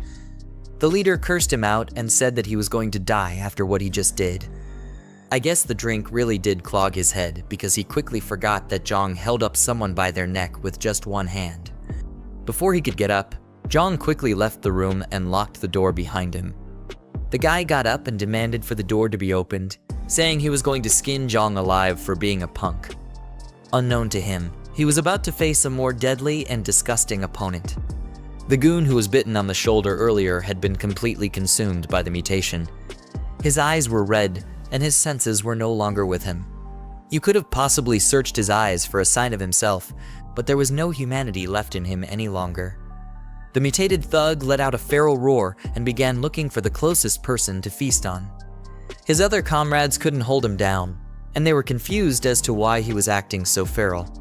They called out his name, Hat, and asked him what he was doing.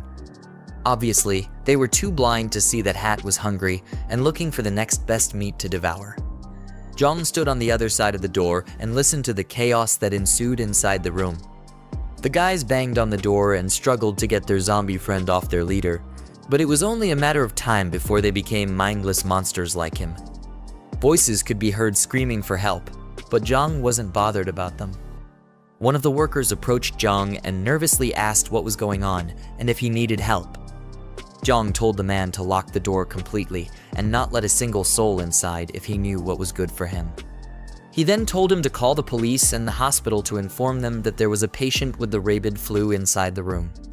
The worker either had his ears clogged up or he was just shocked that Jiang mentioned the rabid flu. Jiang's words left him frozen and frightened on the spot, and he didn't know how to process it. While he was still spacing out like a fool, Jiang yelled at him to get to it immediately. The worker responded and hurriedly brought the door keys. His hands were nervously shaking as he tried to get the key into the lock and lock the door. While he was struggling with that, Jiang left with Zhang Kai and the rest of his friends. Chong was still unconscious as they carried him and followed Jiang. The worker who was supposed to be locking the door stopped what he was meant to do because he felt troubled by the sound coming from the other side. His colleague approached him and asked why there was so much chaos going on. The worker told his colleague that Jiang told him about a guest who had the rabid flu, but the colleague didn't believe that there was actually a rabid flu. On the other hand, the worker was surprised that his silly colleague even knew about the disease. Then the two of them headed to the security room so they could check the live surveillance and see what was really going on. They ran through the hallway as quickly as they could, but when they got to the room, they saw the horrors that had been unleashed. The security man who was watching over the cameras couldn't even believe what he was witnessing. Their ugly faces showed that they couldn't stomach whatever the hell they saw on the screens. The security footage showed that the thug leader and his goons had all been turned into brainless zombies. They feasted on each other, and the leader was finally able to get a taste of his girlfriend. The girl lay dead on the floor, and her eyes looked like she had also gotten infected with the disease. The workers quickly called for the police, but I wondered if they were calling them to become part of the feast. Meanwhile, Jiang and his friends had finally gotten outside to where he parked his car. He told them to hurry up because the club wasn't safe anymore and things were about to get way worse than they already were. They got into the car and quickly drove out that night to somewhere safer. Inside the car ride, Zhang Kai thanked Jiang for saving them and asked him who he was. Chong was still knocked out like a light, and the others were eager to know who Jiang was as well. Jiang introduced himself and told them that he was hired to protect them and that they didn't need to know who the employer was. They just needed to be grateful that he bothered himself to save weaklings like them. One of the guys seated at the back asked Jiang if the rabid flu was actually real since rumors from the internet had debunked it. Jiang turned back to answer him and completely abandoned the fact that he was driving. Maybe his powers also gave him eyes at the back of his head. Anyway, he acknowledged the idiot's stupid question and asked him if he thought everything that they just witnessed back at the club was all an illusion. The second-hand Choji realized he was telling the truth and nervously asked if there was any cure for the said flu. Jiang told him that the disaster wasn't about to go away anytime soon and the world was already at its wit's end. It was only going to get worse, and they needed to be prepared for anything. They suddenly heard someone scream from outside the car, which made them confused as to what was going on. With the windows wound down, they looked outside and saw a zombie attacking an innocent civilian who was screaming for help. The civilian was convinced that it was the effects of the rabid flu that were affecting the zombies. Jiang then explained to them that the current situation was just a localized breakout. It was still on a small scale and in the early stages, and most victims were still in the incubation period. He said it wasn't going to take long before things spiraled out of control on a larger scale. If they wanted any hope of surviving, they needed to follow his orders. In unison, they all agreed to do whatever Jiang said, except for Chong, who was still doing God knows what in his dreamland. With his new comrades secured, the system popped up and notified Jiang that his task was complete, and it awarded him an extra 20 points. He couldn't wait to check out the new items in the store and further enhance himself. Bear in mind that this guy is still driving with all this going on. It's ridiculous. Anyway, he opened the store and looked at the list of items that were available at the moment. Looking closer, he noticed that a box known as the post-apocalyptic cultivator box was still there. He decided that he either had to buy it or refresh the store to get rid of it. Seeing that all the boxes would be useful to him, he decided to get all of them when he got back to his fortress. After he was done with that, he looked at his new comrades and figured it was going to be a serious issue to gain their trust. Zhang Kai and the others looked unbothered as they stared out the window, hoping to make sense of everything they had just experienced. In a flashback scene, we see Zhang Kai crying like a wimp and blaming someone who he once treated as a brother. Jiang explained that in his past life, Zhang Kai's entire dorm was killed by zombies because one of his brothers betrayed them. Jiang was the only one who ended up surviving the tragedy. Because of this, Jiang was trying to figure out who the culprit was so that they could deal with the person early on before it was too late. Later on, in an apartment in the city, we see our good old crazy witch talking with someone sweet over the phone and asking the person how things are on their end. It was probably another fool that she had managed to charm with her looks. She asked the person when the supplies they mentioned would be delivered and said she was scared to go to the market because it was so chaotic outside. The person on the phone assured her that he would send it as soon as he was done with what he was doing. Suddenly, she exclaimed when she heard a loud bang on her door. The guy over the phone was worried and asked her what happened. She said there was a crazy knock on her door, and she had to hang up. She looked through the hole and was relieved to see her friend, who was trying to suck on Jiang earlier. Jiang said that she was scared to death because of the frightening knock, but her friend didn't even care to know. She just told the crazy witch that someone known as Old Liu, who lived on the first floor, was taken away that morning.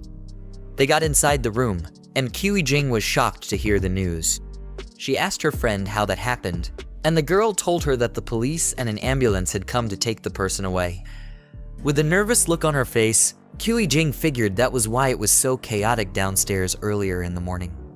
Her friend was convinced that it was because of the rabid flu, and she was sure that it wasn't just useless rumors anymore.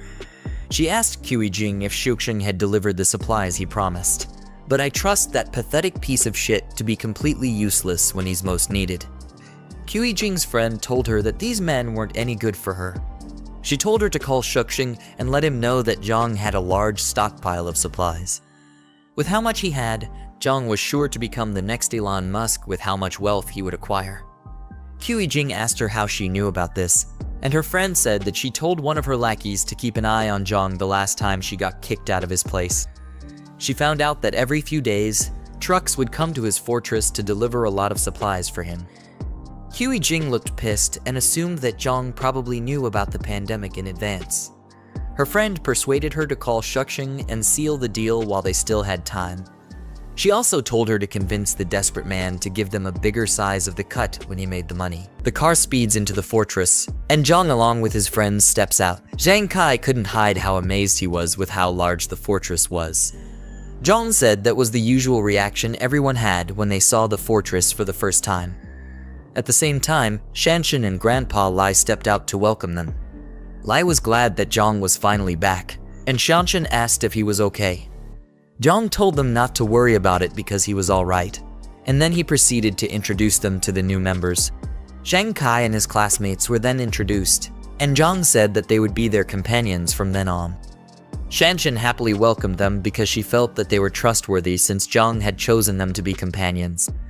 Jiang then told Grandpa Lai to show their new comrades around the area and explain the rules and regulations to them, to which Lai agreed. One of Zhang Kai's friends, the fatso with glasses, felt really nervous and said that the fortress felt like they had come to northern Myanmar. The dude with the white jacket then called for everyone's attention. He asked Jiang to give him and his classmates weapons as well, so that they could contribute to defending the fortress. The audacious request made Jiang very skeptical about whether the guy could be trusted. The guy's classmate then calls him Yiming and tells him not to be so eager to get weapons. They had just gotten there, and they needed to earn Jiang's trust first. Jiang then told them not to be worried because they would get weapons within a few days. Noticing that Jiang was still unconscious, Jiang said that they should have him checked in the medical room first since his injuries were still severe. Zhang Kai and his brothers went inside the building and proceeded to freshen up themselves. Yinming then asked the fatso, who's known as Fourth, why he stopped him from getting weapons earlier. He said that if he hadn't been stopped, they would have had weapons by now, but Fourth was just confused. Yinming told him that given their current situation, they were being protected, and at worst, they were practically under house arrest. Fourth wasn't pleased with his words and told him to stop talking like that because, after all, Jiang saved them. Nevertheless, Yinming still wasn't okay with their condition. He asked Zhang Kai what his background was, to which Zhang Kai replied by reminding them that Jiang said someone hired him to protect them. Yinming was still displeased. He wanted to know who could have hired Jiang and said that it was possible that Jiang wasn't telling them the truth. To top it off, he told them to look at the way Jiang was being treated. Despite the fact that Jiang's injuries were being monitored in the medical room, Yineming said that the room was more secure than a prison. He felt that Jiang might have been planning to harvest Chang's organs there and told his brothers that they needed to strike first. Fourth tried to reason with him by asking what would happen if they were wrong about Jiang, and if that wouldn't be like betraying their savior. Yineming told him that he would rather betray the world than let the world betray him. If what Jiang told them was true, he planned to take over the fortress and seize control. Yineming was too far gone in his head, and there was no going back for him. He had a sinister look on his face, while he said that besides them and Jiang, the only other people in the fortress were Grandpa Lai and Shanshan. If Jiang happened to be away, he planned to use the opportunity to capture Shanshan and her grandfather. He also said that the girl was cute and suggested that they could have their fun with her. Jiang Kai and Fourth couldn't even believe the words that were coming out of this guy's mouth. They just stood and stared nervously at him and couldn't come up with what to say. Yineming then tried to play off his sinister plans by telling them to relax because he was just playing with them. He told them not to take it seriously, but they would be wise if they did. Jiang Kai was relieved to hear that he was joking and told Yineming not to scare him like that. The apocalypse hadn't even started yet, and he was already thinking about lawless deeds. Fourth also told him that if Jiang really wanted to harvest their organs, he would have locked them up already, especially since he had guns. As Jiang Kai and Fourth left the room, Yineming said to himself that they were not worth plotting with. He said that in chaotic times, one had to be ruthless, and once he succeeded, they would become his lackeys for life. Meanwhile, in the warehouse, Grandpa Lai and Shanshan approached Jiang. Lai told him that Jiang Kai and the other had been settled and Chang was lying in the medical room as well. All the doors and windows were also secured as Jiang had instructed. Jiang thanked the old man, then told him and Shanshan to get some rest because no one knew what could happen the next day. Jiang called back their attention when he suddenly remembered something. Aside from Chang, he told them to keep an eye on the other remaining classmates of Jiang Kai because he felt there was a traitor among them. Shanshan and her granddad looked very worried as they heard that there was a possibility of a traitor close to them. Later that night, Jiang returned to the warehouse and began looking through the system's item shop.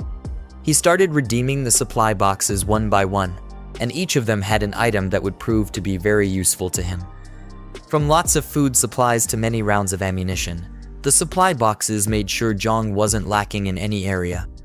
Jiang stood in front of the huge mountain of rewards, saying that they were pretty decent. Although it wasn't as good as spending money freely, in the upcoming resource-scarce apocalypse, the rewards were very invaluable. The next day, some flashy cars and trucks pulled up to Jiang's fortress. A man in a suit and the rest of his goons stepped out of the cars with weapons in their hands. The man was talking with someone over the phone and wanted to confirm if he was at the right address. After confirming, he said they would eat together when he got back. As the man orders the goons to break down the door, he's revealed to be the crazy driver from earlier who Jiang had a little road rage fight with. The goons started banging on the gate in an attempt to break it down, but their efforts were completely futile. One of the goons told the man that the gate was probably an inch thick and they wouldn't be able to break it down with the weapons they had. The man was infuriated and asked who would use such a thick door in a normal house. He then ordered his men to bring out the big guns from the cars. They started to slowly unload the crates, which were filled with bottles of Molotov cocktails. The goons ignited the explosives and started throwing them over the gate. Fire rained down and spread throughout every corner of Jiang's fortress. In a matter of seconds, the place was filled with smoke, and the fires were burning uncontrollably. The goons continued to throw the flames into the fortress, setting everything ablaze. Shanshan, along with Jiang Kai and his crew, rushed out to extinguish the fires before everything would be burned to the ground. She said that Jiang was right about everything he had told her. The disaster hadn't fully hit yet, but extreme situations were already happening. At the same time, Jiang and Grandpa Lai stepped out with their guns to take care of the people who were causing trouble. They approached the fortress tower to get a better view of the goons. When they got to the top, Lai told Jiang that one of the guys looked familiar as well as one of the cars. His memories clocked it, and he recognized the man as the crazy driver who had a road rage incident with them earlier. One of the assailants noticed some strange movement in the tower. Then he told their boss that Jiang and the rest had arrived. The crazy driver immediately recognized Jiang and called him a little punk. He ordered Jiang to come down and face him, or he would burn the fortress to the ground. But Jiang told the idiot that he had 5 minutes to get lost with his lackeys or else. The bunch of lackeys got angry at Jiang's words, calling him a little brat and asking him if he knew who their boss was. They were told to stop wasting time and to bring out the other 2 crates of Molotovs, which were remaining. Just then, Jiang suddenly got a new task from the system. The crazy driver and his goons were seen as a threat to the fortress by the system, and it told Jiang to eliminate them as quickly as possible. Grandpa Lai then asked Jiang what their next plan was and if they should fire a warning shot. Jiang thought the idea of warning shots was a joke. He called the guys complete gangsters and said that order hadn't been completely broken down yet, but they were already committing garrison. They couldn't care less if someone actually got burned to death. As he got ready to fire his rifle, he told Lai that leaving the guys alive during the apocalypse would only harm more innocent people and endanger them. After that, he opened fire on them. Before the gangster boss knew what was happening, his arm was shot off cleanly. He then screamed out in pain and held the wound down. Jiang, on the other hand, was upset that he missed his shot, saying that he had gotten rusty after living a peaceful life for so long. Meanwhile, the goons noticed that Jiang's forces had a lot of guns, and they all decided to retreat. The boss tried to get his goons to cover for him as they all ran towards the truck. Jiang got prepared to fire another shot and told himself to finish what he started that day because he hated waiting. He opened fire like a maniac and obliterated some of them before they could escape. The boss and a few lackeys were able to get into the truck, and he hurried the driver to kickstart the engines before it would be too late.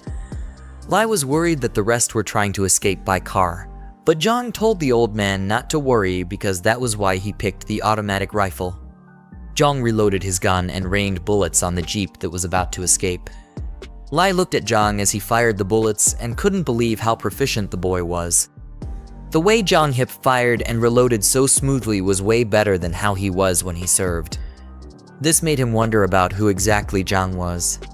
The sounds of their screams could be heard as the bullets tore through their bodies, but there was no one who could save them. By the time Jiang was done, the front of the fortress was filled with dead bodies and cars were up in smoke. After the job was done, he told Lai to call Zhang Kai and ask the rest to come out and clean up the mess. Suddenly, a thought popped into his head. Since they were still in the early stages of the disaster, he thought about letting the goons turn into zombies so that he could use them as practice for Zhang Kai and Shanshan. He then turned to Lai and told him that there was no need to rush. The old man asked if they were just going to leave the dead bodies on the road, and Jiang told him that he had other plans for them. Later on, we see 2 cars speeding down through the road. Shuxing was inside, and he asked if they were almost at their destination. Seated at the back were Jing and her friend, who told him that they should arrive at the next intersection. Jing was disappointed in her friend and said that every time Shuxing was around, she would put up an act. She knew what her friend was up to, but decided to play it cool. When they got to the fortress, Shuxing said he would park outside and then told Jing to message him once she got inside. As Jing stepped out, she told Xiaoya to tag along with her. Xiaoya was surprised that she had to follow her friend as well. Jing told her that she was obviously coming and asked how else she would know the factory to go to. Xiaoya told her just to walk straight ahead, and she'll recognize it right away. Her shoes were killing her, and if she walked 2 more blocks, she would be done for. Nevertheless, Jing wasn't listening to her silly excuses. High heels or not, she told Xiaoya that she was coming along as she dragged her out of the car. Xiaoya screamed that her phone was in the bag, but Jing told her to leave it in the car because she already had her own phone with her. As the 2 girls walked, Shuxing looked at them until they got far enough. Then he picked up his phone and told the person on the line to get everyone ready. He told them to follow him as soon as he started his car. The car behind him was filled up with a lot of thugs, waiting for the right moment to give Jiang hell. Their leader confirmed Shuxing's orders and waited for the signal. Meanwhile, Xiaoya asked Jing why she dragged her into this. Jing told her that she was an old fox and asked if she really thought that she would fall for her silly tricks. Xiaoya tried to play innocent by saying that Jing got it all wrong. She got all dressed up to make sure that she could hook Jiang since he already knew about Jing and Shuxing. Jiang noticed something off and got nervous as she asked what was going on up ahead. As they got closer, they saw the dead bodies and wrecked cars in front of the fortress. Zioya wondered if a shootout happened there or something crazier. The girls got scared when they noticed that the bodies were dead. Zioya suggested that they go back, but Jiang was still analyzing the scene. She said that, judging by the blood, the guys had been dead for a while. Then she wondered if two groups were fighting over Jiang's supplies. She thought that Jiang didn't make it out alive, but his death didn't matter to her. All she wanted were the supplies, and she wondered if they were still there. Unknown to the girls, the trunk of the car behind them opened up, and that crazy driver was slowly crawling out. They decided to head back and let Shuxing's people handle the situation, but they were completely clueless about the guy who was slowly mutating into a zombie. Jiang and Zioya walked up to the huge gates of the fortress and thought about how they would get in. They were really nervous because of how exposed they were in the open. Zioya said that they couldn't see anything inside because of how tightly the gate was shut. Seeing how reinforced and tight the security was, Jiang wondered if Jiang was okay. While they were still fiddling with the gate, a voice called out to them, and they panicked. Looking up, they saw Shanshan with her crossbow, and she asked them who they were and how they knew about the fortress. Zioya said that they were friends with Jiang, and Jiang told her that she was Jiang's girlfriend. Quite the audacious statement. Shanshan didn't trust the two girls, so she called out to Jiang and told him that there were two witches outside his gate. She also told him that one of them claimed to be his girlfriend, which she highly doubted. Jiang was pissed off and felt that Jiang suddenly changed his attitude because he found a new girlfriend, whom she thought was Shanshan. Zioya told her to calm down and not to show any displeasure because they still had important matters to handle. She asked if Lai Shuxing would be able to handle the ambush, considering that Shanshan had a crossbow in her hands. Jiang told her friend that Lai Shuxing would be able to handle it because he brought a few pistols. She was confident that he would be able to take down Jiang once the gates were open. But her expression showed that she was very angry that Jiang had another girl that he was taking care of. Jiang finally came out and questioned the girls from the top of the tower. He called them by their names and asked what they were doing at his fortress. He was obviously disgusted at their presence. Jiang quickly activated the Eye of Insight ability to check if they were really friends or foes. Zioya said that they were friends and asked if it was a bad thing to come check up on him. She tried her best to play the role of an innocent girl, saying that things were very chaotic at the time and they were worried about him. Zioya then asked Jiang if he didn't care about them anymore. Despite her attempts to act friendly, Jiang's ability already showed him that they were definitely planning to harm him. Without a moment's hesitation, he called their bluff and laughed at the idea of them being worried about him. He already suspected that Lai Shuxing was probably nearby already, and he asked the girls how many people he brought and what weapons they had. Zioya and Jiang were completely speechless. They couldn't even defend themselves, and they wondered how he already knew about their plans. Before the girls could think up the words to say, Jiang fired at them with his gun, and he made it obvious that he fired a warning shot. They thought he had gone completely insane for actually shooting at them. The two girls couldn't fathom why Jiang had become so hostile towards them. Zioya tried to get Jiang to speak calmly because Jiang was still the one pointing a gun at them. Jiang, being an idiot, asked what there was to be afraid of. She wanted to know if Jiang would actually shoot her dead. Jiang laughed at them and said that it would be too easy to shoot them dead. Left to him, there were more treacherous things that could have been done to those girls. Their situation only got worse when they turned back because they started hearing strange noises. From the truck behind them, the mutant zombies had started slowly approaching them. Jiang questioned if they were rabid flu patients. The zombies had their eyes fixed on the girls, and it was only a matter of time before they became repulsive creatures like them. Zioya wondered if the rabid flu was able to bring dead people back to life. Jiang looked at the horrible situation they were in and said that he would let the girls die at the hands of the zombies. The mindless zombies roared furiously and rushed towards the poor girls. As they dove to tackle Zioya and Jiang, the girls were able to escape and started running for their lives. The girls ran as fast as they could back to Lai Shuxing's car. They yelled his name as they got closer to the car, and he wound down the windows to figure out what was going on. Tears and sweat dripped down from their faces as the zombies got closer to them. Jiang yelled for Lai Shuxing to come to save her, but it was looking like it was the end of the road for them. They weren't expecting the tables to turn on them so drastically. Lai Shuxing panicked as he saw how terrible the situation was. He asked how it was possible for the rabid flu patients to have been outside the fortress at that moment.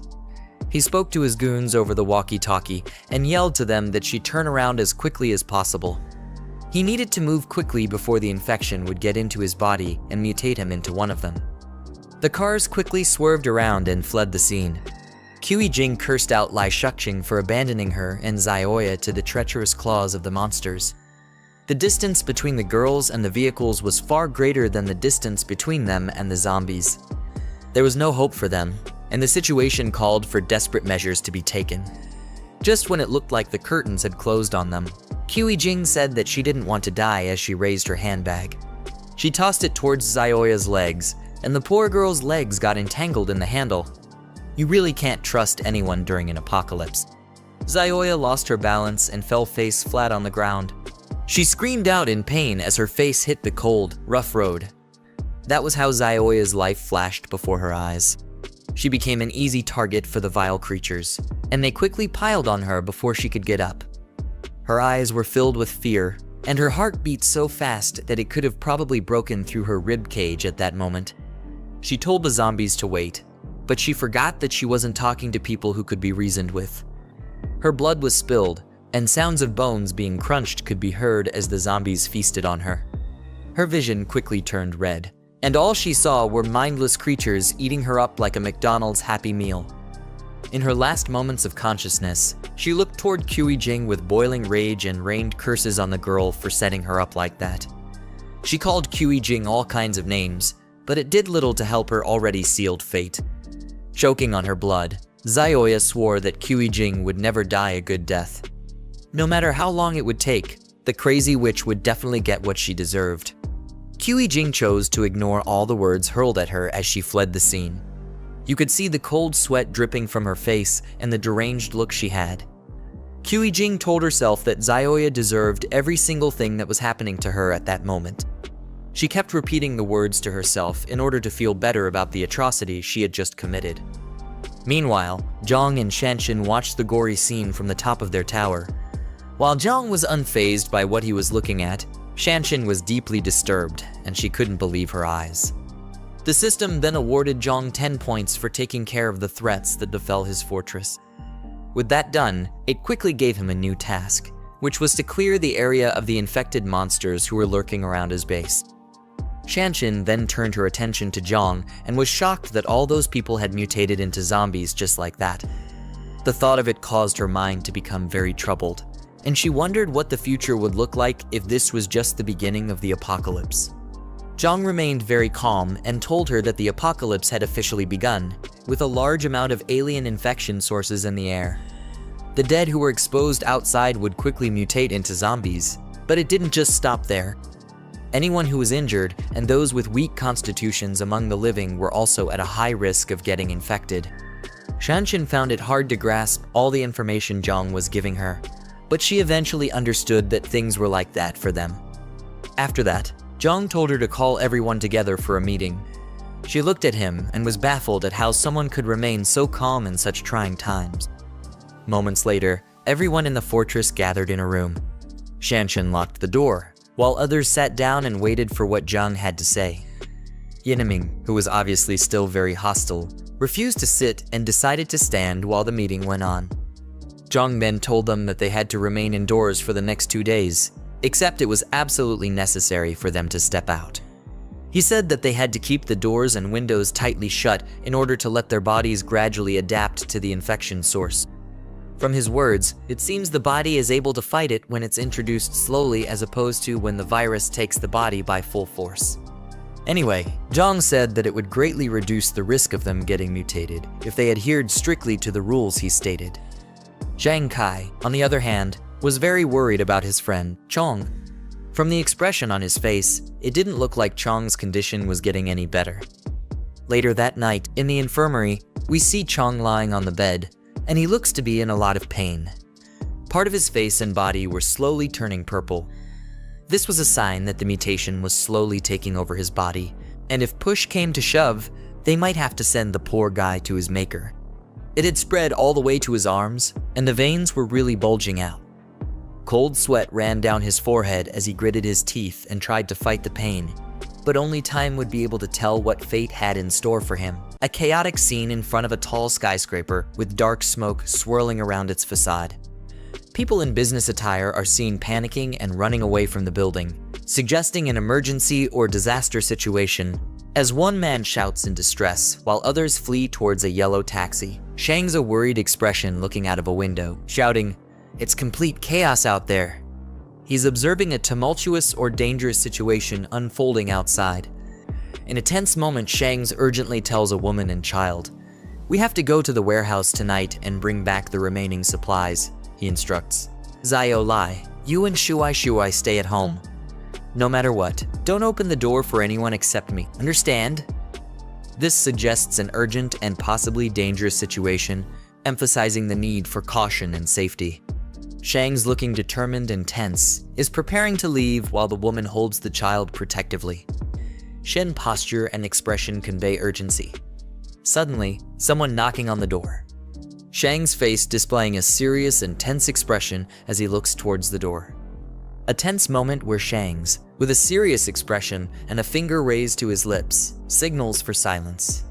The woman looks anxious while holding the child close, who covers his mouth, reflecting a situation that requires them to remain quiet and alert, likely due to an imminent threat or danger.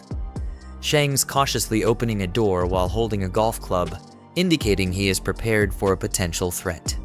Someone calls out, "Brother Ji, are you home?" suggesting he is looking for someone. Shang's exhaling in relief, saying, "Yong Tao, it's you," while still holding the golf club. His expression suggests that he was initially tense and ready for confrontation, but recognizing Yong Tao has eased his worries, indicating he found the person he was searching for and no immediate danger is present. Shang's hand, gripping a door handle, opened the door. Suddenly, Shang's is being kicked in the chest, causing him to fall backward with a pained expression. In shock and anger, he shouts, "What the hell?" Shang's being restrained and attacked by a group of individuals. He is on the ground, struggling against multiple assailants as more people rush towards him, emphasizing a coordinated assault. Shang's pinned down forcefully by one of attackers. He struggles against their grip. Yang's dressed in suits loom over him with stern expressions, emphasizing their control and dominance in the situation. Shang's in a state of shock and betrayal as he yells, "Yong Tao, what the hell are you doing? I treated you so well." His expression shows disbelief and hurt, emphasizing the emotional impact of being betrayed by someone he trusted. Yong Tao responding with a mocking smile, saying, "Say that again, treated me well in your eyes? I'm just a lackey." His defiant posture and words reveal his resentment and bitterness, as Shang says, "Do you have any conscience? Without me, would you have been able to save up for your house down payment?" Yong Tao, standing confidently and expressing his indignation, saying, "Yes, he made a bit for the down payment, but you earned enough for several houses." He demands his warehouse keys and the address. Shang's still on the ground, showing his focus on retrieving something important. Shang's lying on the ground, gritting his teeth in frustration and anger. Yong Tao with a smug expression, saying, "Still being stubborn," as he looks back, indicating his confidence in having the upper hand. In the background, the woman clings protectively to the child, both appearing worried and vulnerable, emphasizing the tension. Yong Tao aggressively grabbing the woman by her hair, forcing her to look up as he commands, "Look over here, you bastard!" The woman in pain, while the child watches in shock and fear, highlighting the intense and violent nature of the confrontation. The child, filled with fear and anger, shouting, "Please let go of my mommy," as he reaches out in a desperate attempt to protect his mother. His face is flushed, and tears well up in his eyes, reflecting his emotional distress.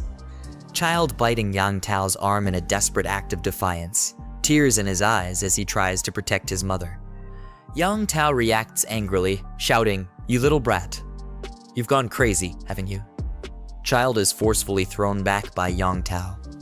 The child cries out in pain as he is pushed away, while the mother watches in horror, her expression filled with shock and fear. Shang's on the ground, glaring defiantly at Yang Tao with determination and anger. He shouts at her, "Bastard, if you've got guts, come at me. Leave my wife and child alone." Yang Tao standing confidently with a smirk, arms crossed, as he says, "Don't worry, as long as you cooperate, your wife and child will be safe." While Shang's, visibly angry and desperate, is on the ground behind him. Yang Tao's command, "Now, take us to your warehouse." Meanwhile, Yang Tao and his group standing confidently in the doorway, silhouetted by the light outside. They strike imposing poses, with Yang Tao at the center, exuding a sense of dominance and control as they survey the area. Yang Tao inspecting a few remaining boxes and questioning, "This is all that's left." Shang's beside him, facing away, responds defensively, "Weren't you the one who found those big clients? Everything's been sold off. Even the near expiry and expired food is almost gone." Yang Tao face, deep in thought, as he touches his chin with a contemplative expression. Yang Tao with a cunning and ambitious expression, reflecting a bold and unscrupulous plan to capitalize on Zhang Xiaoyang's resources. Shang's advised to stay away from him. When he was delivering goods, he accidentally saw that he was carrying a gun. His serious expression and furrowed brow indicate the danger he perceives, while the person beside him listens attentively. He continues, "That guy must have somehow gotten wind of this disaster ahead of time." Yang Tao dismissively addressing the man, "That's his problem to deal with." His posture is confident and uncaring, with arms crossed and a smug expression, indicating that he has no intention of getting involved in the complications or risks mentioned. Yang Tao looking down with a cold expression, while Shang's behind him reacts with surprise, saying, "What do you mean?" Yang Tao responds with a manipulative offer, "Take Zhang Xiaoyang's supplies, and in return, your wife and child will be safe. It's a fair trade, don't you think?" His proposal places the Shangs in a difficult position. Shangs with a tense and conflicted expression, his brows furrowed and his mouth set in a grim line. His eyes convey a mixture of anger, frustration. In Jiang Fortress wide view of a large industrial complex or facility situated on a hillside. A tense confrontation, Jiang with his group, Jen Kai's facing someone off screen. Their expressions range from stern to determined, suggesting they are confronting a challenge or standing up against a threat. His friend in the foreground, seen from behind, appears to be seated, and the aggressive voice. His friend in a state of extreme distress or anger, shouting at her, as he appears to be strapped or restrained in a chair. His body is tense, with veins bulging and his mouth wide open in a fierce expression, suggesting he is either in pain or vehemently resisting. The fatso in the foreground looking tense and serious, crying. Behind him, one person appears worried while another shields his face, indicating discomfort or distress at the noise. Jen Kai friend with a serious and determined expression, sweat dripping down his face as he commands to kill him. His intense gaze and the cold, resolute tone of his words suggest a pivotal moment where he is making a grave decision. Zhang with a serious expression, looking off to the side in the background, the other man watching him closely. Jen Kai looking surprised and slightly angry, asks, "What did he says?" His expression suggests disbelief or shock at something just said. Beside him, Fatso with glasses adding to the tension in the scene. His friend states with a serious expression, "He's already dead. If you don't finish him off now, and he somehow breaks free, everyone's life will be in danger then." His tone is pragmatic but cold, reflecting his focus on the perceived threat. In contrast, the Fatso passionately argues, "He's our brother. You're giving up on him without even trying." His reaction underscores the emotional conflict. Zhang calmly states, "He's right. Once someone turns, there's almost no chance of recovery," referring to the restrained individual in the bad, who is visibly in distress or transformation. The Fatso looking troubled, with hesitation. Zhang gripping the hilt of a sheathed knife, poised and ready to draw it. The confident grip and the slight shine on the blade suggest imminent action. Zhang handing a knife to another individual, instructing him with a calm but firm, "Use this." The recipient, taken aback, responds nervously, "What do you mean?" His wide-eyed expression and hesitant posture indicate his shock and reluctance. Zhang with a calm yet serious expression as he commands, "Finish him off." His gaze is steady, showing no hesitation, indicating his resolve in making a difficult decision. In the background, the restrained individual is seen in distress, further intensifying the gravity of the situation. The young man with a conflicted and tense expression, holding a knife close as he hesitates to act. Sweat drips down his face, and his mouth is set in a grimace, reflecting his internal struggle and fear. Jiang speaking sternly to his companion, saying, "You've always wanted a weapon, haven't you? Now, take this weapon and put him out of his misery." His intense gaze and commanding tone emphasize his insistence, as he pushes the man to take decisive action. The young man being addressed looks uncertain and distressed, with a bead of sweat on his face, highlighting his hesitation and internal conflict. Jiang gives knife to the man, one hand extending the weapon to the other with urgency and force. Jen Kai holding a sword at its hilt. Jen Kai looks serious and determined, while the others, on either side, appear conflicted and anxious. Jen Kai gripping the knife tightly, his expression resolute as he declares, "I'll do it." His determined look and firm stance indicate that he has made up his mind, ready to take on the difficult task at hand.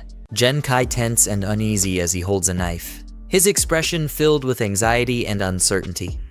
Sweat drips down his face, indicating the pressure of the moment, while he hesitantly receives the knife from Jiang. Jiang holding a knife, questions Jen Kai intensely asking if they've truly considered their actions.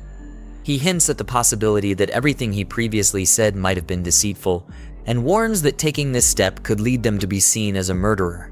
He tests Jen Kai's resolve in this critical moment.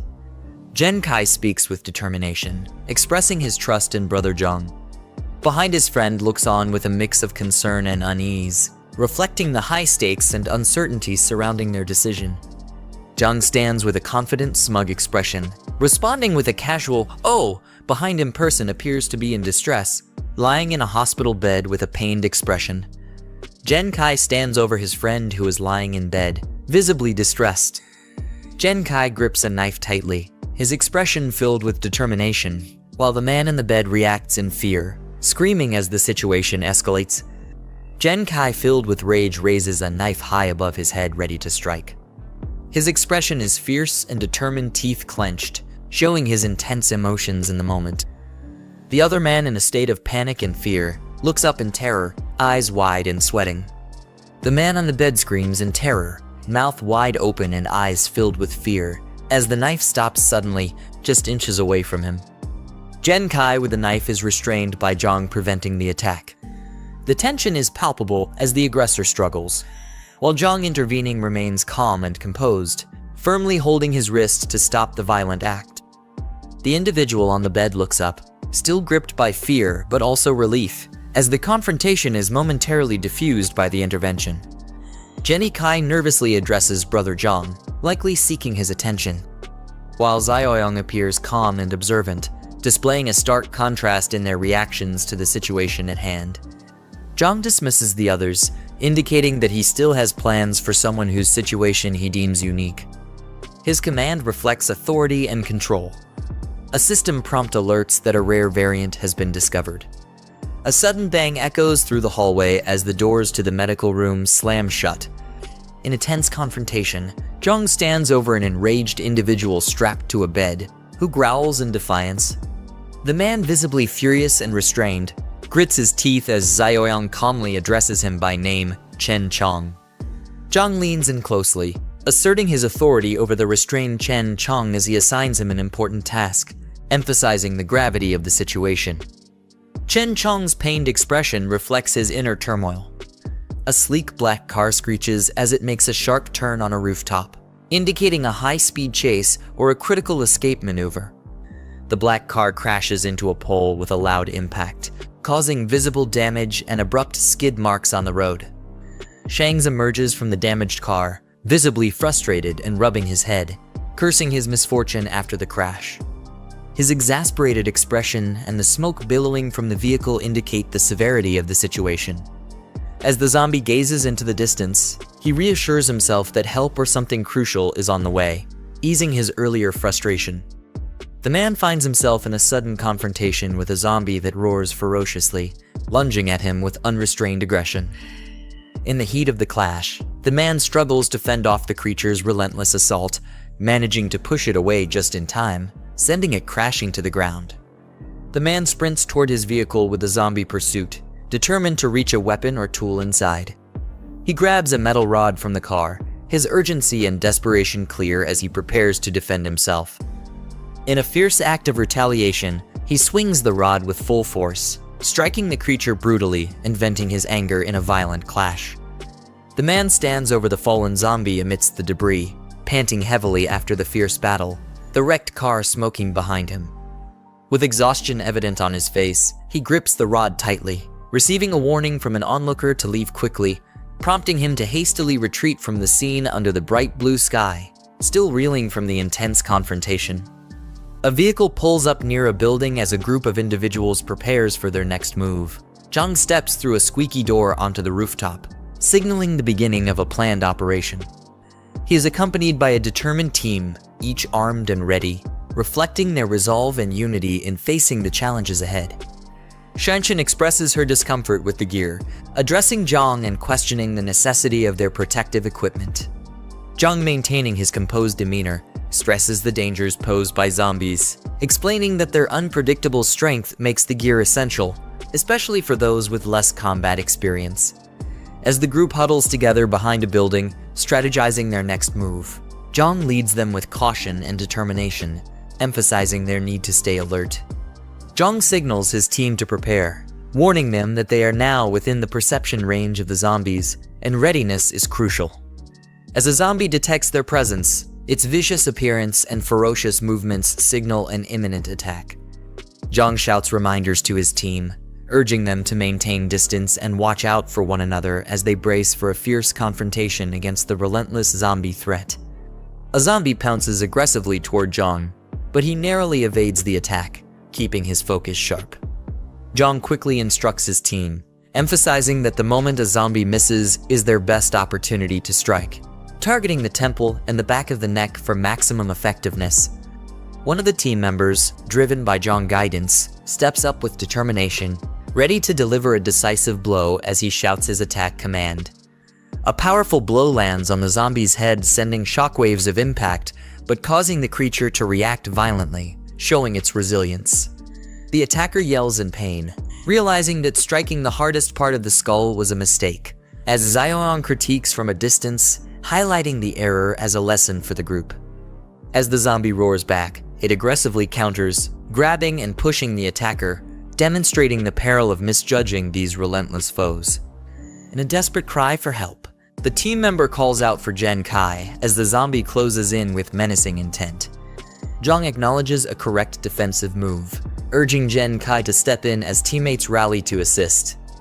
With precise timing, Jiang Kai swings a bat, delivering a powerful strike to the zombie, turning the tide of the battle in their favor. The zombie takes a powerful hit to the head from the bat, staggering but still standing, showcasing its resilience. Jiang, watching the group's effort, urges them to keep attacking, emphasizing that one hit won't be enough to take the zombie down completely. One of the team members, filled with adrenaline, turns to Xiaoyang with a proud yet anxious expression, asking how they performed, eager for feedback on their teamwork and combat skills. Jiang smirks confidently, unfazed by the approaching zombie as he casually dismisses the danger with a nonchalant attitude. Jiang Kai urgently shouts a warning for Jiang to be careful, clearly alarmed by the zombie's rapid advance. The zombie lunges with a fierce snarl, closing in dangerously close, its gaping maw aimed directly at Jiang. Jiang grabs the zombie by the head with a firm grip, halting its attack effortlessly and displaying his superior strength and composure. He admonishes the zombie as if it were capable of understanding, reminding it of the crucial lesson to always be aware of one's surroundings, turning the tables with a sharp command. The rest of the team looks on in stunned silence, clearly impressed and taken aback by Jiang's cool and commanding control over the situation. Shang approaches a large reflective surface, scanning his surroundings with a cautious expression as he notices vagrants roaming nearby. Frustrated by the unexpected presence, he questions whether Jiang would have alerted them or confessed something important. Meanwhile, a rugged vehicle pulls up with urgency, and a commanding voice resonates, urging everyone to stay vigilant and support their comrades, signaling a rallying call to action. Jiang arrives to the vehicle, A voice confirms that it's Jiang, causing a stir among the scattered group below. Shang peers out from the back of the vehicle, astonished to learn that Jiang and his gang are actively hunting down someone referred to as the Madman. Meanwhile, a shadowy figure with glowing eyes emerges from beneath the vehicle. Kaijing crawls desperately on the ground, reaching out with determination despite the severe injuries, eyes filled with fear and urgency. The hand grasps tightly onto the leg of a bystander, startling him and causing a sudden reaction. The man stumbles backward in shock, yelling out in surprise as he falls, the grip of the injured person still firm, intensity of their plea for help or escape. The man's face contorts in a mix of fear and shock as he realizes the threat before him, his expression filled with dread. Suddenly, the Kaijing rises with an unearthly roar, her eyes wide and furious as she lunges toward him, embodying a terrifying transformation that catches him completely off guard. Shang is brutally attacked, his face contorted in shock and pain as he screams out in horror. Blood spurts from Kaijing's body as the force of the strike overwhelms him, leaving him helpless and panicked, unable to defend himself against the onslaught. Jiang, holding a smoking gun, stands over a lifeless body while the survivor, drenched in blood, struggles to catch his breath. Desperation fills his face as he looks at the carnage around him. Jiang holds his rifle firmly, his expression serious as he confronts the situation before him. Shang stumbles toward him, overwhelmed with relief, calling out to his older brother, grateful to have finally found him alive amidst the chaos. Shang's eyes widen as he notices something unusual, his attention drawn to the blood-stained arm of the man before him. The infected wound becomes more visible, causing a moment of tension as the situation grows more dire. Jiang coldly informs Shang that he has been bitten, raising his weapon to confront him. In a panic, the man begs for mercy, pleading with Jiang not to shoot as he tries to reason with him, but Jiang remains firm, warning him not to come any closer. Shang is filled with despair and admits that he knows he's beyond saving and will soon turn into one of the crazed infected. However, with tears of anger and desperation, he reveals that Jing has taken his family hostage, using them as leverage to manipulate him in a plot to steal Zhang's resources. With determination, the man pleads his innocence, insisting he has never committed any heinous acts and that his family is blameless. He begs Jiang to protect them from the cruel fate that awaits, leveraging the loyalty they've built and the resources he's accumulated as his final desperate attempt for mercy. Jiang reflects silently, acknowledging that while Shang's initial motives may have been selfish, there's no denying that his actions had helped Jiang in the past.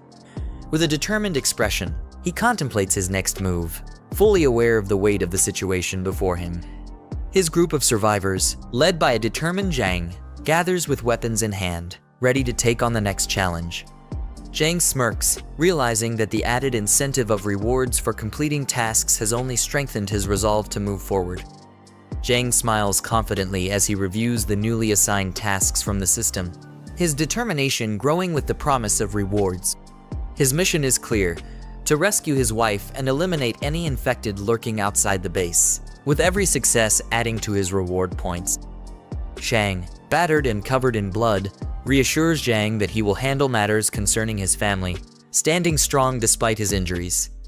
In an emotional display, he falls to the ground, declaring his undying loyalty, swearing to repay his debt even if it means serving in another life. The man kneels before Jiang, urging him to take action, his desperation evident. He hesitates, but Shang pleads for him to end it, not wanting to become a threat to his family in the future. Jiang, holding a gun and deep in thought, remains silent as he weighs his decision. Shannon, nearby, orders someone to fetch a bicycle for him, signaling a change in the situation as the older man looks on from behind. Jiang, with firm resolve, instructs Shang to leave and go somewhere far from the crowds, as time is running out. Shang, realizing the gravity of the situation, expresses his gratitude with a solemn smile, thanking the younger man for his final act of kindness. He speeds away on a bicycle, racing against time as the desolate streets blur behind him. With fierce determination, he calls out for his wife and child, pushing himself to the limit in his final act of desperation. Shang, now overwhelmed with emotion and tears, presses forward despite the pain and fear as his eyes glow with determination. Meanwhile, Jiang stands in front of a group of defeated enemies, his rifle slung over his back, commanding respect and authority from those around him. A petrol bomb smashes down with tremendous force, taking out another enemy in a brutal display. At the same time, a lighter ignites, signaling the start of something dangerous and possibly destructive. A massive fire erupts as the group of survivors stands in silence, watching the destruction unfold before them. The leader coolly evaluates their progress, reminding them that with their current skills and teamwork, future challenges should be manageable. Shannon, with sharp eyes and determination, expresses her concern about facing larger hordes, noting that their current abilities might not be enough. The group listens in silence, with the weight of her words causing them to reflect on the looming dangers ahead. Jiang, resolute, commands the group to follow him as he strides ahead with purpose. The group approaches a large, imposing door, preparing for whatever awaits them on the other side, with the tension in the air thickening as they get closer. Jiang acknowledges a man named Shenbo and informs him about the warehouse.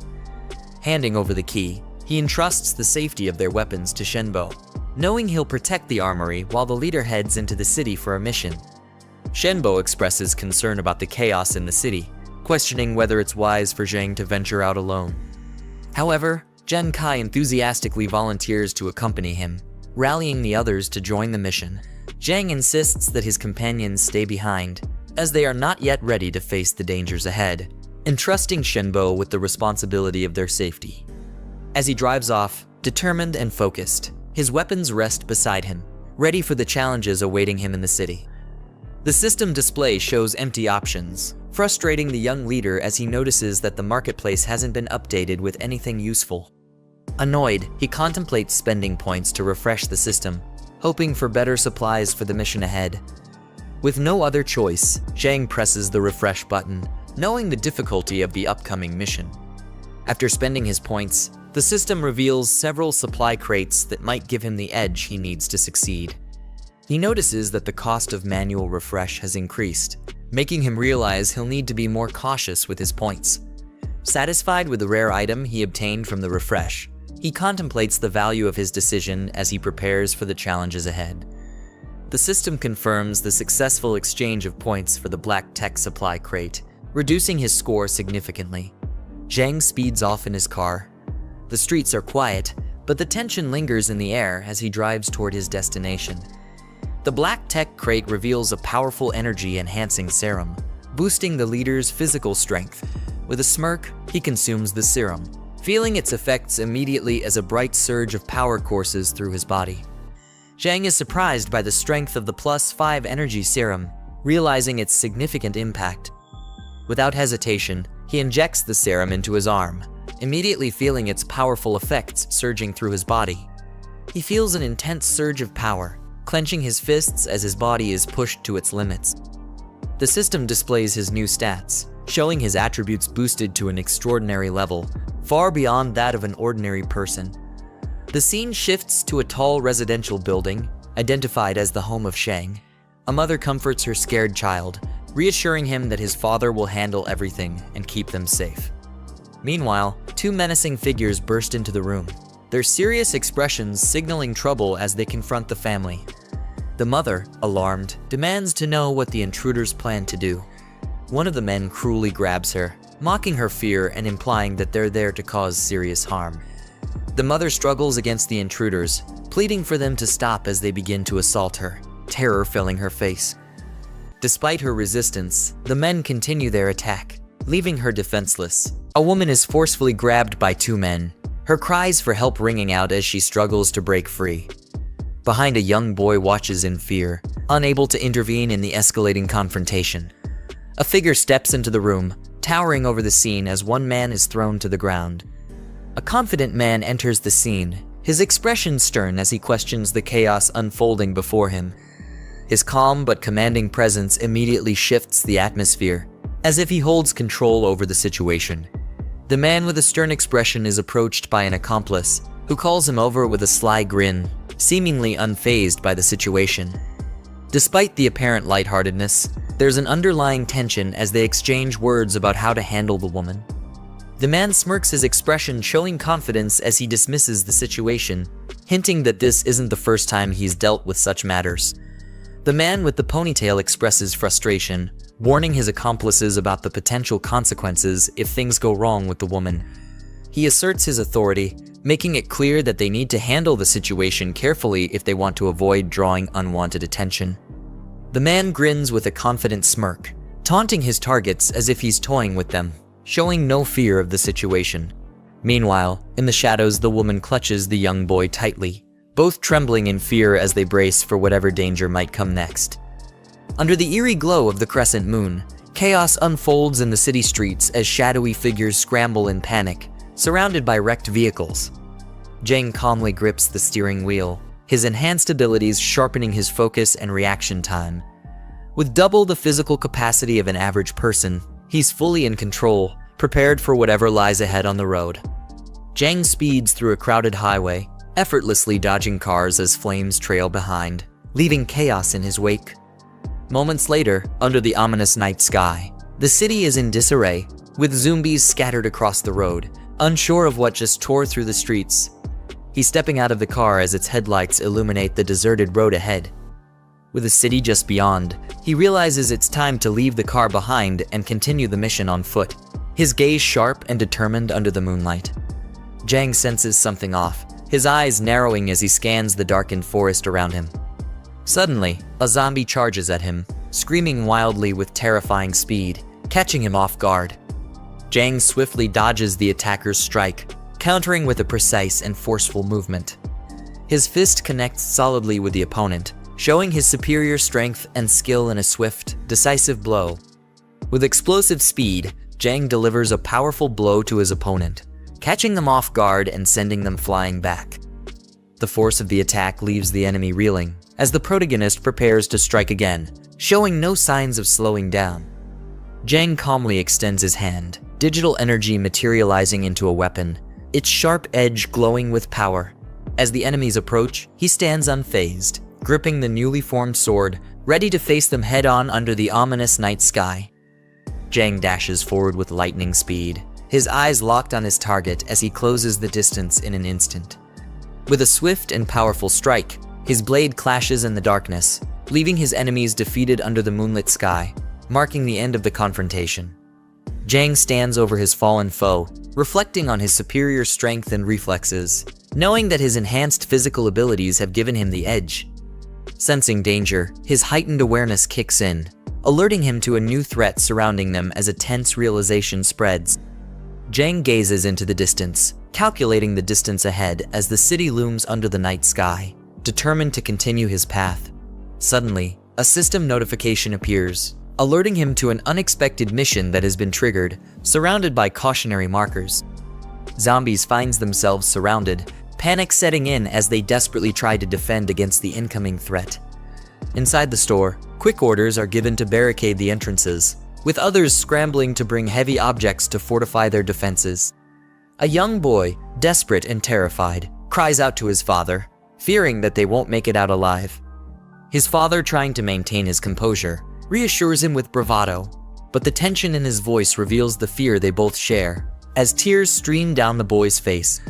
The tension rises as one man sarcastically complains about the chaos, while the officer, gripping his gun, nervously wonders if this could be the end for them. With sweat beading down his face, he contemplates the gravity of their situation, realizing just how dire things have become. The silhouette of figures outside the window hints at the looming danger as the noise of breaking glass fills the room.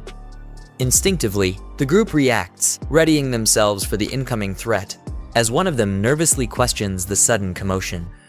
The glass shatters violently as a figure crashes through the window, debris flying everywhere in a chaotic explosion of force. Panic sets in as one man screams in shock, while another stands frozen, horrified by the sudden intrusion. Blood splatters against the walls as the figure collapses, leaving a dark and unsettling scene in its wake. The room falls eerily silent, with the shattered window and bloodstains serving as grim reminders of the chaos that just unfolded. The officer, sweating and breathing heavily, gives orders to move heavy objects to reinforce their position, clearly feeling the pressure of the situation. As the group quietly complies, tension builds, and they brace for whatever is coming, trying to avoid making any noise that could give them away. Outside, shadowy figures gather around the fallen bodies, the eerie silence only broken by the faint sound of their movements. Inside the group, tense and ready for a fight, stares in disbelief at the horrific scene, questioning who could have caused such devastation. One of them shouts in panic, convinced that they are dealing with a mutant, his fear clearly escalating.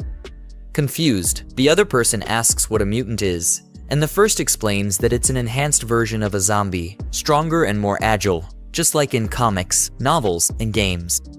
A police officer, clearly frustrated, criticizes the younger man for always indulging in comics, novels, and games, blaming them for his poor performance. His partner, exasperated by the comment, calls out his lack of tact and urges him to focus on carefully observing their surroundings to avoid being caught off guard by the mutant. The group cautiously moves forward, each person scanning their surroundings as they slowly gather at a designated point. Suddenly, one of the officers signals for everyone to stop, bringing the group to a halt as tension fills the air. Jiang receives a system notification, confirming that his mission is complete, with additional points earned for his actions. Meanwhile, a frantic voice exclaims that the entity they encountered must have been a mutant, filled with fear and disbelief. One man observes Jiang from a distance, commenting that he appears to be a survivor. Jiang, with a smirk, dismisses the notion of mutants, confidently stating that it's not yet time for them to overrun the streets. One of the men exclaims, confirming that Jiang is indeed a survivor. The officer, urging him to join their group, warns that it's far too dangerous to be wandering around alone in such uncertain times. Jiang questions the group's numbers, curious if they are the only ones left. The officer explains that they are out searching for supplies and that a large number of civilians have gathered at a place called Xiang Garden, which isn't far from their current location. The officer, confident in his group's abilities, invites the protagonist to join them, assuring him that with their numbers and experience they can protect him from the dangers ahead. The Jiang smiles warmly, thanking them for the offer, though his expression hints at something deeper. Three people stand in the middle of a street at night, surrounded by a faint glow. Their serious expressions suggest they are preparing for something important or dangerous. A man with a stern expression asks Jiang in the hoodie about an important meeting. Jiang responds simply with yes. The man with a stern expression turns back, asking if Jiang they're talking about is a relative or a girlfriend, implying that their relationship with the missing person might be important. The man confronts Jiang, reminding him that this is the apocalypse, and whoever he's looking for is probably already dead. He tells him to prepare himself mentally for that reality. The man angrily explains that even if someone isn't killed by the crazed attackers, they could still run into a dangerous crowd of survivors. His frustration and concern are evident as he warns about the different threats in their world. Jiang looks surprised and repeats the phrase, dangerous crowd of survivors? He's either confused or concerned. The man explains with a serious expression that a brutal group in the eastern part of the region will do anything to survive, even attacking other survivors without hesitation. He recalls that they encountered this group once before, losing companions to their violent actions. The man smirks and warns that whenever you come across other survivors, you should always stay alert and cautious, no matter what. A younger man yells in shock, warning, "Uncle Lai, watch out," as he sees something dangerous approaching the older man. The man engages in a struggle with a zombie, both of them fighting over a gun as the man tries to defend himself from the attack. The man fires the gun at the zombie, neutralizing the threat in the midst of the struggle. The man stands over the defeated zombie, breathing heavily, and curses out loud in frustration, relieved that the danger has passed. A group of zombies turns their attention toward the man, drawn by the sound of the gunfire. Their aggressive expressions show they are ready to attack. The man realizes the danger and tries to stay calm, gripping his gun tightly while quickly assessing his next move as more enemies approach. The man spots something in the distance and shouts, "I've got it," as he notices a bus that could be their means of escape. The group runs toward the bus with urgency, as the man yells for everyone to get inside quickly to avoid the approaching danger. Jiang reflects on their decision, noting that while running might attract more zombies, the bus is an ideal place to defend themselves. He also realizes that once they're inside, there will be no turning back. Calmly assessing the situation, He gives himself a score of 70 for his quick judgment in this crisis. The man urgently calls out to Jiang, telling him to hurry up as he runs toward the bus while a zombie chases him closely. Jiang barely makes it onto the bus, jumping inside just as the man helps pull him in. The man quickly closes the bus doors and warns Jiang to carefully check every seat to make sure no zombies are hiding inside. The boy responds, panicking as he notices that the zombies haven't given up and are still outside, crowding near the bus. The man, frustrated and panicked, yells, "Damn, were we too slow?" as zombies start banging on the bus window, trying to break in. A group of zombie hands reaches for the bus, aggressively pounding on the side as they try to get inside. The zombies crowded around the bus desperately reach out, as one of them mumbles something ominous, indicating their relentless desire to attack. The man struggles to keep the door closed as a zombie tries to force its way in, shouting that he's losing control of the situation. The man looks surprised as Jiang places his hand on his shoulder, signaling something urgent while a zombie continues to try and break in from behind. Jiang pushes the man back with sudden force, surprising him as he reacts quickly to the dangerous situation. The man, startled by Jiang's strength and decisive action, questions just how strong Jiang is in disbelief. Jiang calmly tells the man that he can no longer hold the door closed. He suggests they rally the team and break the windows to counterattack the incoming threat. The man coughs and gathers his strength while Jiang stands ready, as both prepare to fight back against the incoming zombies. The zombies start breaking through the windows of the bus, shattering the glass as they move closer to attacking the group inside. A crowd of zombies reaches for the bus, trying to climb inside through the broken windows. One of the zombies screams as it makes its way toward the bus, the darkness of the situation closing in. The man fiercely attacks a zombie, yelling, "Die," as he drives his weapon forward in a life or death struggle.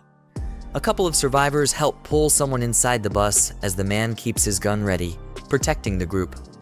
The man checks his gun, realizing they are running low on bullets, and worries that they don't have enough ammo to deal with the large number of zombies. The man is startled when someone hands him an unexpected item, saying, "Use this," while he looks on, confused and unsure of what it is. Jiang, now armed with a crossbow, looks surprised and questions, "Where did this come from?" as he prepares for the next action. The man responds that he grabbed it without thinking during the chaos, now holding the crossbow firmly, ready to use it. Outside, the zombies scream in frustration as they continue their relentless assault on the bus, determined to break through. The survivors on the bus begin shooting down the zombies from above, yelling insults as they fend off the horde. The survivors stand in front of the bus after successfully fending off the zombie horde, surrounded by fallen bodies as they regroup. One of the younger survivors holds his weapon and exclaims that surviving 2 dangerous situations in a row is no coincidence, claiming they must be the chosen ones of this apocalypse. Jiang calmly advises him to remain cautious and avoid becoming overconfident in these dire circumstances. Under the crescent moon, a distant view of a peaceful-looking Jiang mentions, and someone expresses hope that everything is going smoothly on the other side. The group is walking down a hallway. One of the men volunteers to take the night shift, showing his readiness to help. Another man with glasses looks surprised and asks why the first man is suddenly being so enthusiastic and proactive today. The man, clearly annoyed, snaps back, insisting that he's always been this way and tells the other man to mind his own business. The man with glasses, now confused and a bit nervous, wonders why the first man is overreacting so much to his question. An old man instructs the group to rest, telling the man to be cautious and wake everyone up if there's any trouble during his watch. The man assures him confidently, "Don't worry." The man sits outside at night, gazing up at the moon, and remarks that it's already late, and everyone must be asleep by now. The man stands on a balcony, deep in thought, mentioning that things could get worse and they need to resolve the situation before Jiang returns. The older man is shown peacefully asleep, unaware of what's happening, with his radio communicator resting on the pillow beside him. The older man continues to sleep soundly, unaware of any disturbances or the situation around him. The man stands in the doorway, watching intently, with a serious and focused expression, possibly checking on the older man or thinking about his next steps. Yiming sneaks into Grandpa Sheng's room, making his way toward the armor key. However, Grandpa Sheng wakes up and questions what he's doing. As Yiming punches him, he quickly retreats from the room. Grandpa Sheng shouts, cursing at him and demanding to know what he's trying to accomplish, then orders him to return the key. Shanshan and the others, awakened by the commotion, ask what happened. Grandpa Sheng informs them that Yiming has stolen the armor keys and that they must hurry to stop him. The others chase after Yiming, demanding to know what he's doing. In response, Yiming throws various objects into their path to block their way. Jiang Kai curses, calling him one sneaky bastard, as Yiming rushes through the infirmary. Yiming thinks he might as well go all the way now. Entering the medical room, he cautiously approaches his infected friend, only to be shocked when Chen Chong roars. Yiming wonders why one of Chen Chong's bindings is loose, thinking it's strange,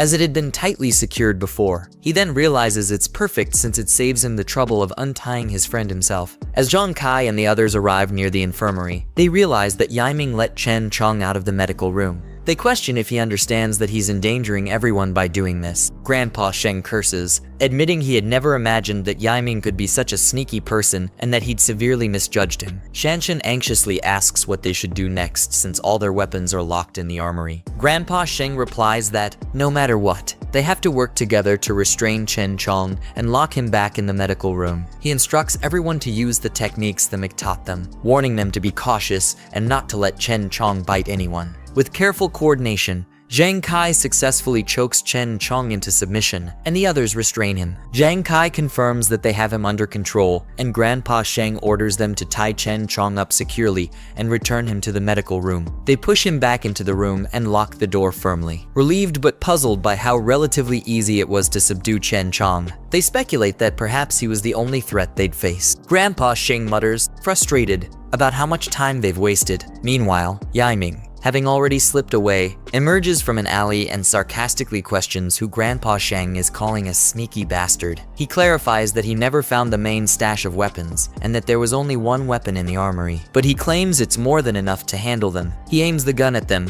ordering them to move to the back room. Jiang Kai, shocked, asks why he's doing this, reminding him that the Mick is their savior. Yiming retorts that a big favor can easily turn into a huge burden, declaring that the Mick saved them once, but now they're practically slaves for life. Grandpa Sheng shakes his head, commenting that some people are simply ingrates by nature and never learn. Yiming barks at them to shut up, but from the window, Chen Chong, holding a key in his hand, watches the exchange and prepares to attack. The scene shifts to the MC, who is being briefed by a policeman. The officer informs him that they're just one more intersection away from the Jinyu mansion. He warns that the area is a maze-like complex, ideal for mutants to hide in, so they'll need to be extremely careful. The Mick nods, listening closely. The policeman adds that once the Mick finds his people, he should head to Rongxiang Garden to meet him. He specifies that the MC's group is located in Building 8 and instructs him to enter through the side gate, not the main entrance. The Mick gives a thumbs up in response,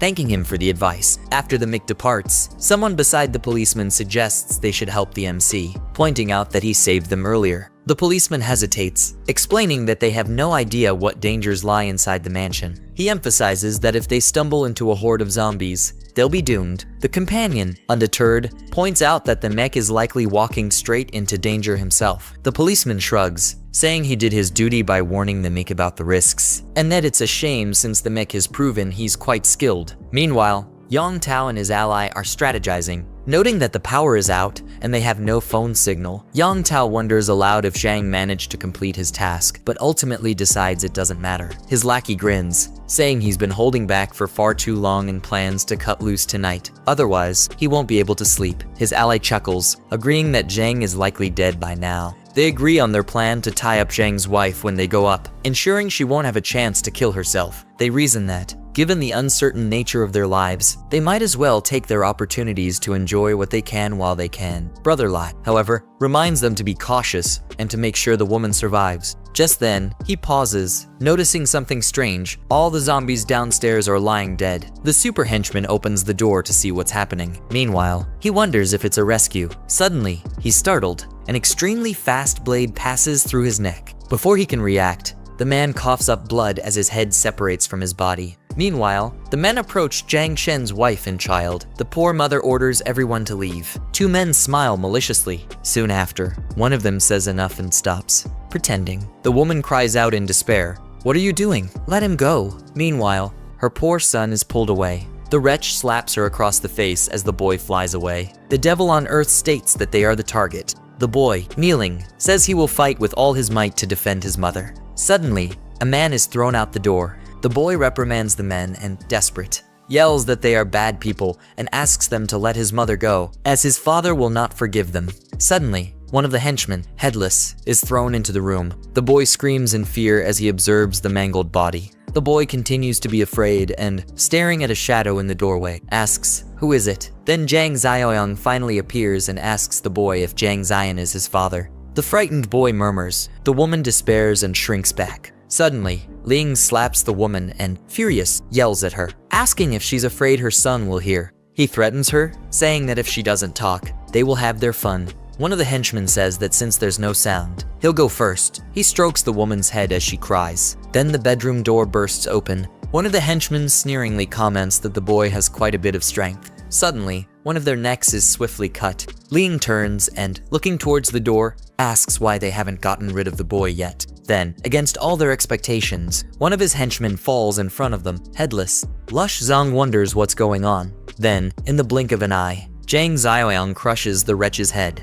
The wretch flies backward until he hits the wall. Luch Chong, as he receives the impact of our protagonist's blow, spits up blood. One of the henchmen asks our hero who he is. Well, our hero delivers the best kick this guy has ever received in his life. Now at the fortress, Ying holds his pistol and threatens to shoot if they don't get out of there. Shangbo orders the others to do as he says and go to the room he mentioned. He states that the wretch has a gun, and therefore, for now, they will do what he says as they need to think of something. Yiming smiles maliciously and says they think they can plan something, but if he doesn't show some cruelty that day, he will never establish his dominance. The traitor, smiling, says that old Dong will die first. Then he points the gun at the old man. Shan Shan and Zhang Chai cry out desperately. "Grandpa," Ying observes the infirmary door.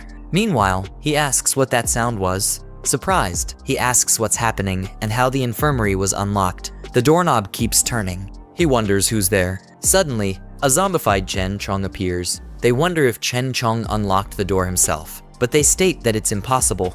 Ying observes Chen Chong and, surprised, asks what's happening. Chen Chong, with glowing red eyes, advances towards Ying, drool dripping from his mouth. Ying points the gun at him. Then he says he can't let him live since a zombie used a key to unlock the door. Then he shoots, but to his surprise, the gun misfires. Ying despairs and exclaims that the gun is jammed. Chen Chong advances. Yiming, terrified, asks how this can be happening.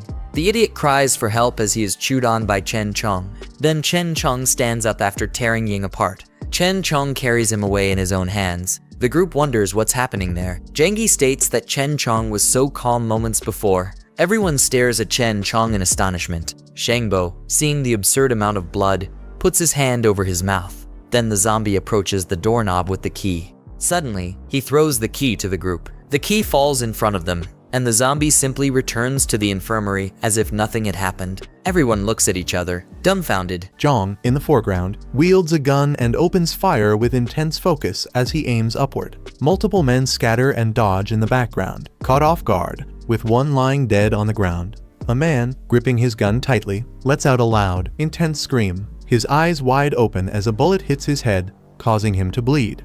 Another man hides behind a rock, peering out in surprise. In the background, yet another man is thrown backward, struck by a bullet. A man lunges forward, his face twisted in anger as he shouts, firing his gun with fierce determination. Jiang walks through an open area under the night sky as bullets hit the ground nearby. He stares ahead with a smug expression, his piercing blue eyes reflecting calm determination. A man, gripping his gun tightly, beads of sweat on his face, looks around in frustration. Behind him, Jiang aims his gun from a distance. Another man crouches behind a table, shielding himself as bullets ricochet off its surface with intense force. He braces himself, gripping his gun tightly, clearly caught in a perilous situation as the gunfire intensifies around him. The man shouts in frustration, sweat dripping down his face, angrily yelling, "What the hell is he doing?" He begs not to be shot. The man shouts angrily as he raises his gun, his face contorted in fury and determination. Behind him, another man sits by a concrete barrier. Jiang's eyes widen in surprise, his gaze sharply focused as he registers something unexpected. He swiftly moves his hand, firing his weapon with a focused and determined expression. A man recoils in shock, his face twisted with horror as bright red laser sights focus directly on him. He leans against the table, smirking with a sense of triumph as he grips his gun confidently. In the background, another man lies, blood dripping from his head. A man charges forward, his arm extended as he aims his gun, ready to attack. He stands face to face with Jiang, holding a gun pointed directly at Jiang's face. Despite the threat, Jiang remains calm. The man fires his gun. Jiang swiftly dodges the attack as a bullet narrowly misses his face. The man is shocked by his fast movement. Jiang lunges forward, disarming him with a fierce, determined look.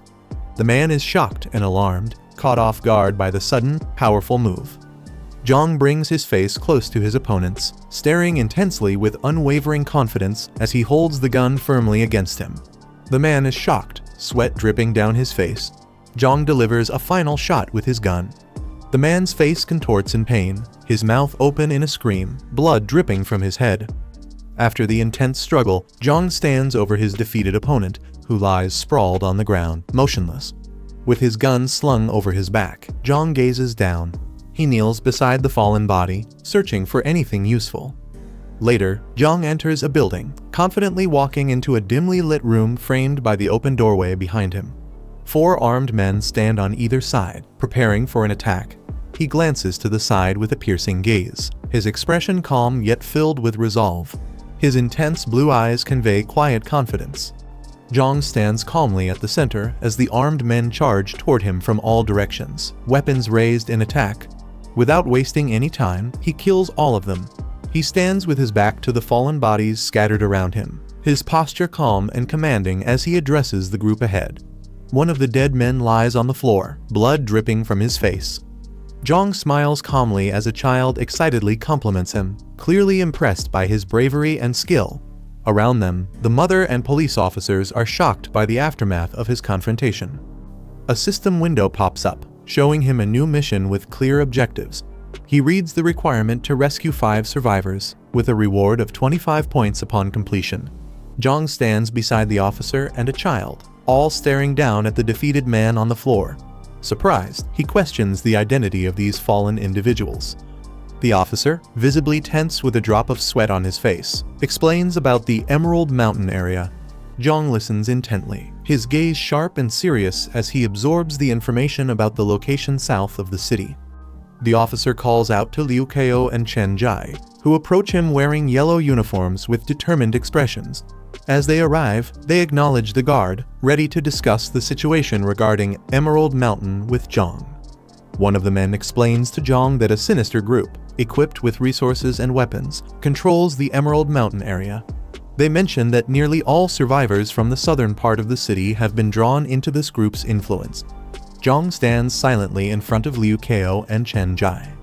Jiang closes his eyes, thinking to himself, recalling past memories of a gathering place in the southern part of the city associated with Lai Shoxing and Qi Jing. He wonders if this current situation is connected to them. The man explains that while Emerald Mountain wasn't initially the only gathering place in the southern region, their possession of weapons has made them dominant. Other smaller groups lack the means to defend against their attacks, making resistance nearly impossible. He describes the brutal tactics of the Emerald Mountain group, stating they kill half the people in each gathering they attack. He adds that they take young women and anyone willing to collaborate with them back to their base, painting a grim picture of their methods. Jiang reacts with a fierce expression, his eyes blazing with determination as he resolves to take action against the injustice described. The officer, with a hint of nervousness, looks at Jiang and questions him, sensing his intense resolve. Jiang, calm yet focused, stares forward with unwavering determination, silently preparing for the next step. 3 defeated men lie on the ground, each with a handgun nearby. Jiang addresses Old Lai about collecting their weapons, checking them for additional ammunition, reflecting a strategic approach to gathering resources. Jiang hands over a rifle to Old Lai, offering to leave him with 5 additional bullets as a gesture of trust and support. Surprised by this generosity, Old Lai questions if it's truly intended for him. Jiang speaks with confidence, telling Old Lai that the Emerald Mountain Group won't rest, even with their newly acquired weapons. He instructs the others to hold position for a couple of days while he prepares to confront and eliminate the threat. The man reacts in shock, warning Jiang about the Emerald Mountain Group's overwhelming numbers, which he estimates to be well over a dozen. His face is filled with doubt that Jiang could handle such a formidable force alone. Old Lai urges Jiang to reconsider, suggesting that it's not worth risking his life for them and proposing that they find a safer location instead. He rationalizes that the Emerald Mountain Group is a few kilometers away and unlikely to search the entire city for them. Jiang reassures the others, explaining that his conflict with the Emerald Mountain Group is personal. He adds that in a few days, he will bring a larger vehicle to transport them safely to the eastern part of the city. Old Lai, surprised, questions Jiang about the eastern city. Jiang turns around, explaining that he's established a secure base in the Laocha Leaf District and is currently in need of manpower to help manage it. Old Lai and the others bid farewell to Jiang, urging him and his companions to stay safe. Jiang waves his hand in acknowledgement as he departs with a woman and child, heading into the unknown. 1 hour later, a man sits calmly on a rooftop, shaded by a hat, with his weapon in hand, overlooking a quiet, empty street. 3 lifeless zombies hang grimly in front of a building labeled Emerald Mountain, their forms battered and broken. 4 individuals sit around a large conference table, engaged in a serious discussion. A man with reddish hair and glasses, smoking a cigarette, asks about the unresolved supply issues at Golden Blaze Entertainment City. His expression is calm yet probing. Xiao Lai responds with a confident smile, assuring the man that he has already sent people to handle the situation at Golden Blaze Entertainment City. He says they should be returning with results soon. Another man with a relaxed demeanor points out to Wen Ji that the Golden Blaze area houses many high-end foreign residents, implying the importance of maintaining appearances and resources there. He jokingly suggests they can't just focus on Entertainment City's supplies alone, hinting at a broader responsibility. Xiao Lai grins broadly, addressing Kai Ji and suggesting there's no need to worry, as he has already arranged everything. He assures them that his people will return not only with supplies, but also with any live individuals they encounter. Wen Ji, cigarette in hand, addresses Xiao Lai with a casual yet condescending tone. He remarks that, despite all the tasks given, Xiao Lai has yet to successfully complete even one. Xiao Lai enthusiastically assures Wen Ji that he will definitely handle the task this time, promising his utmost commitment. In the background, Kai Ji, with dark hair, watches with an amused smile, observing his confidence. After the meeting, Xiao Lai and another man stand outside a building, Xiao panting heavily as he tries to catch his breath. The other man, concerned, asks if he is alright, clearly worried about Xiao Lai's condition. Brother Lai, with a tense expression, asks if the 7 individuals have returned. His companion, coughing weakly, informs him that he sent people to check an hour ago, but brings bad news, adding to the growing concern. Under the moonlit sky, Brother Lai reacts in shock upon hearing that all 7 were killed. Frustrated and disbelieving, he questions how Rongyang Garden, supposedly filled with ordinary citizens, could have. A car approaches a large, secluded building at night, casting an ominous shadow under the moonlight. Inside, Yiming hears the car's arrival and excitedly exclaims that it must be her brother Yang, drawing the attention nearby old man and Jiang Kai. As the car pulls up to the entrance, a system notification appears, marking the mission, taking responsibility as completed and awarding system points. As Yang steps out of the car, Yiming eagerly greets him, relieved to see him return. The group gathers around, with one of them confirming Yang's identity as Lu Yiming. Shocked, Yiming realizes that they all knew his true identity from the start, leaving her visibly surprised and questioning what else has been hidden from her. He instructs Jiang Kai to escort their guests to their rooms before joining him in the infirmary, signaling a moment of rest and recovery for everyone. In the hallway, one of the group questions Yang's prior knowledge of Lu Yiming's malicious intent, hinting at deeper suspicions. Yang responds cautiously, admitting that he wasn't entirely certain it was Lu Yiming. Yang reflects on his suspicion, revealing that he was certain one of Jiang Kai's friends had ulterior motives. This revelation shocks Jiang Kai, who becomes visibly disturbed. As Jiang Kai holds a weapon with a startled expression, the weight of Yang's words begins to sink in, hinting at betrayal within their ranks. Jiang Kai inspects the bullets and realizes, to his shock, that they're rubber. This discovery unsettles him, hinting at deeper manipulation in their mission. Nearby, older man speculates about a kid in the infirmary, identified as Chen Chong. Yang explains that Chen Chong isn't an ordinary zombie. He's a rare mutant, introducing an element of danger and mystery tied to this unique being. Yang carefully tests Chen Chong's awareness by asking him to blink 3 times if he understands. Chen Chong responds as instructed, proving his comprehension. Yang continues the test with a simple math question, and Chen Chong blinks in response, confirming his ability to process commands and indicating a retained level of cognition despite his condition. The nature of rare mutants that emerged after the apocalypse. Unlike typical zombies, these mutants possess heightened intelligence, unique abilities, and sometimes fragments of their past memories. Their transformation, triggered by exposure to otherworldly sources, grants them greater potential, making them far more formidable than regular infected beings. Yang remarks on Chen Chong's unique status, acknowledging that he is an exceptionally rare mutant, even among others of his kind. The group stares in shock as they come upon a gruesome scene. A body lies on the ground, lifeless, with blood pooling around it. Chen Chong, now fully alert, lets out a curious sound as he observes the group with a menacing stare, his body covered in injuries yet standing tall. The group watches him in silence, tense and uncertain about his next move, sensing the potential danger he poses even in his weakened state. Yang, displaying a calm yet cold resolve, instructs the others to end Chen Chong's threat without restraint. As Chen Chong stands, one of the group members desperately holds him back but struggles against his strength, while the others watch, visibly tense and bracing for the worst. One of the group members, filled with hope, calls out to Chen Chong, wondering if he still remembers him as a brother. Chen Chong, visibly agitated, responds only with a low growl, hinting at the internal struggle between his past identity and his current mutated state, leaving his former friend in tense uncertainty. The man hesitates, seemingly lost in thought as he processes Chen Chong's response. Suddenly, with a burst of frustration and desperation, he lunges at Chen Chong, shouting in disbelief. Chen Chong reacts with confusion, caught off guard by his former friend's aggressive approach. Frustrated, the man exclaims that Chen Chong, even in his zombie state, seems to remember his old habits of not keeping his hands to himself. Upon receiving a notification, Yang realizes he's unlocked a hidden achievement for acquiring a mutant companion, an unexpected bonus that rewards him with extra system points. Lying back with a satisfied grin, he muses on his newfound points and decides to explore the shop for potential upgrades. As he browses, he's pleasantly surprised to see the inventory includes various supply boxes, each with unique attributes and costs.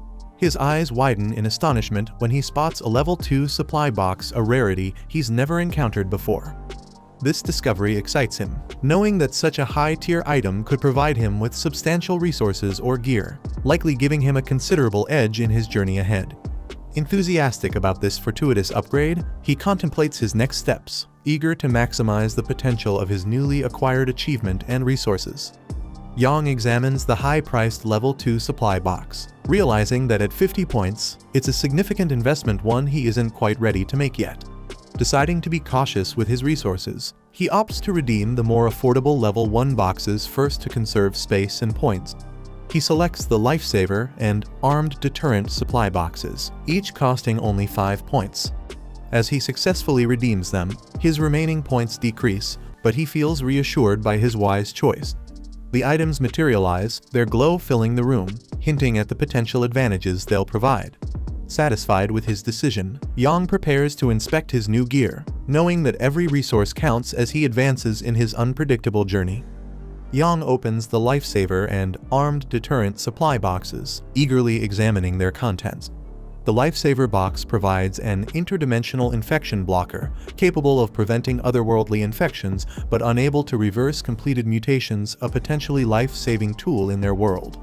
The Armed Deterrent box rewards him with a powerful Barrett M82 sniper rifle and 10.50 BMG bullets, leaving him awestruck by the firepower packed in a level 1 box. Amazed by these resources, he wonders what the higher-tier boxes could offer, jokingly imagining himself wielding a tank.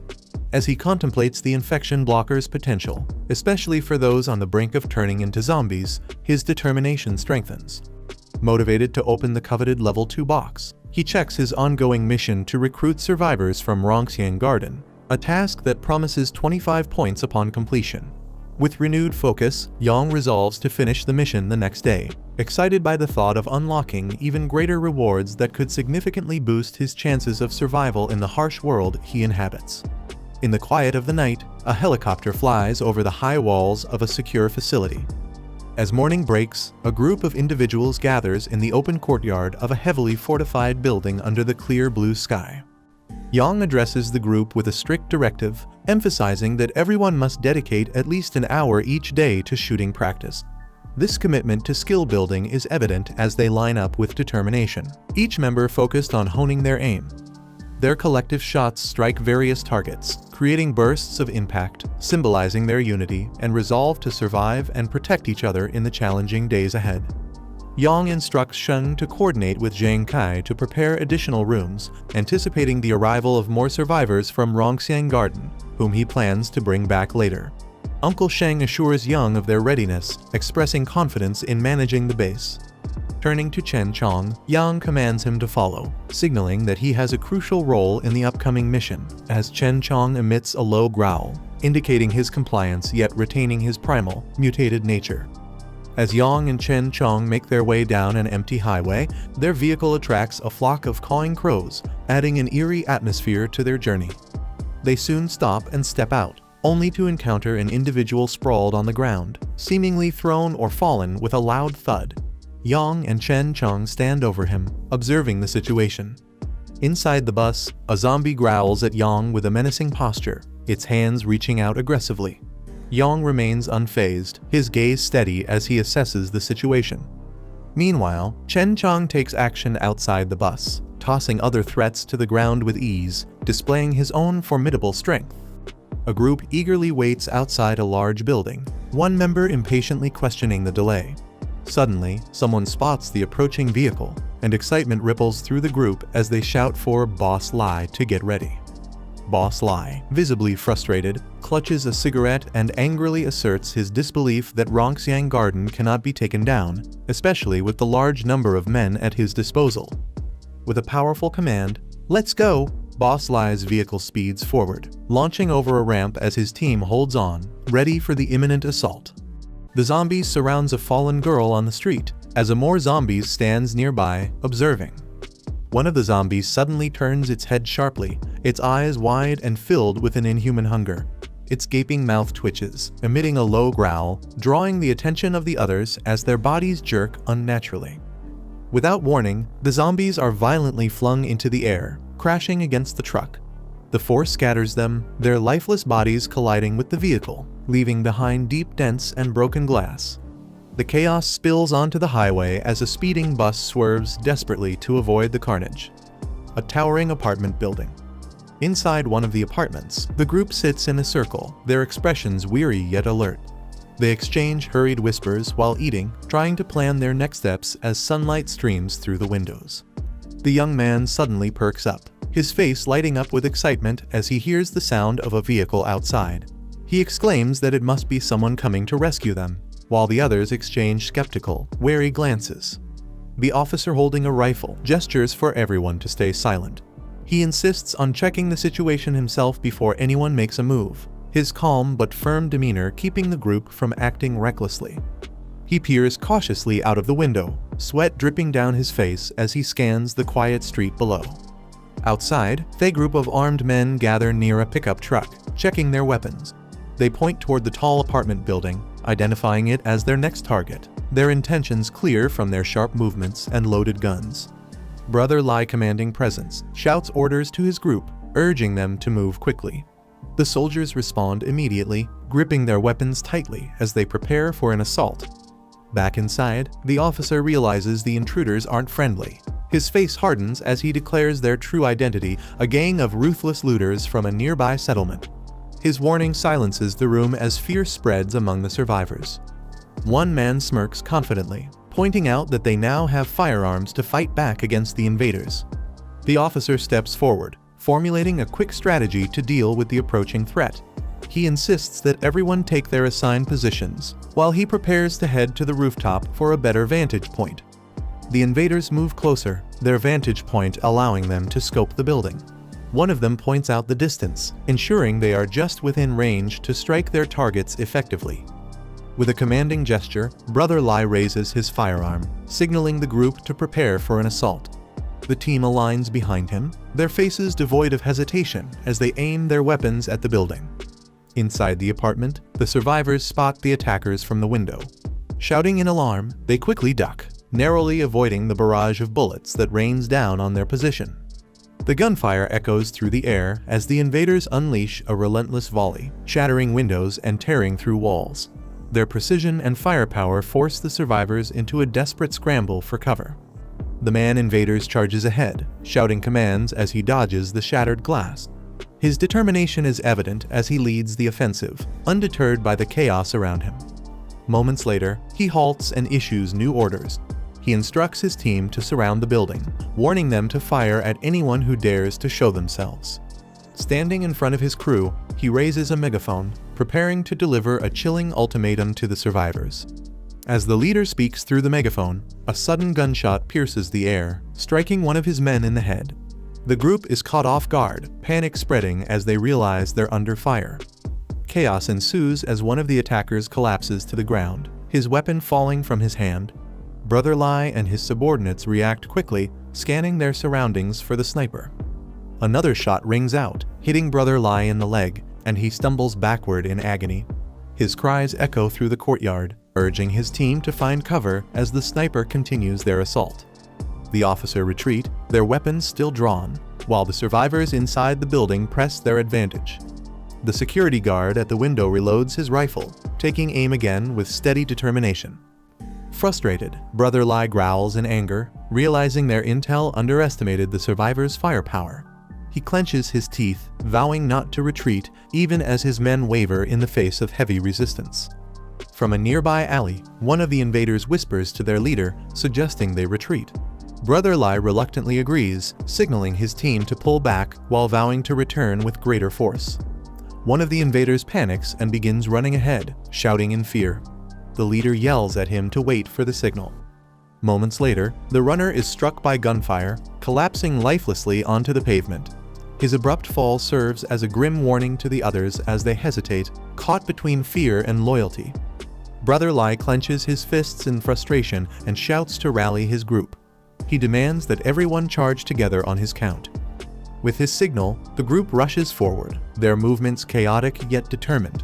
The tension thickens as bullets fly, leaving destruction in their wake. Amidst the commotion, he smirks confidently, realizing the survivors' defenses are dwindling. However, as he reloads his weapon, his mind races to figure out their next move. Gunfire erupts again, striking down more of his men. Brother Lai takes cover, dodging a close shot, as his frustration begins to show. He curses under his breath, realizing the situation is spiraling out of control. Despite the mounting losses, his resolve remains unshaken as he calculates his next step. The officer reloads his rifle calmly, keeping a sharp eye on the fleeing invaders. His composed demeanor contrasts with the chaos unfolding below. The invaders rush to their vehicle, shouting for the driver to start the engine. Their desperation is evident as they scramble to escape the hail of bullets from the survivors. One of the attackers, left behind, waves frantically as the truck speeds off. He yells for them to stop, but his pleas are drowned out by the sound of gunfire. A bullet whizzes past, knocking off his cap as he stumbles in shock. His expression turns to fear as more shots close in, forcing him to sprint for cover. The fleeing truck weaves through the street while bullets rain down on it. The attackers inside huddle low, trying to shield themselves from the relentless assault. A bus speeds through the highway, weaving between cars with precision. Inside the bus, Jiang sits behind the wheel, his sharp gaze fixed ahead. He mutters something under his breath. From an overhead view, another vehicle crosses paths with the bus at an intersection. The tension rises as the two vehicles barely avoid colliding. He grips the steering wheel tightly, his expression turning serious. He mutters about finishing the task at hand, prioritizing the mission over everything else. The bus comes to a halt near a residential complex, its engine rumbling softly in the silence. Stepping out of the bus, Jiang observes the area with a calm but calculating demeanor. He notices a fallen figure nearby, their cap and weapons scattered on the ground, suggesting they were fleeing. His companion stands silently beside him. The tension builds as their focus shifts to the lifeless body, contemplating their next move. A chilling grin spreads across the companion's face, their expression sending a shiver through the air. The unsettling sound of laughter escapes their lips, breaking the silence.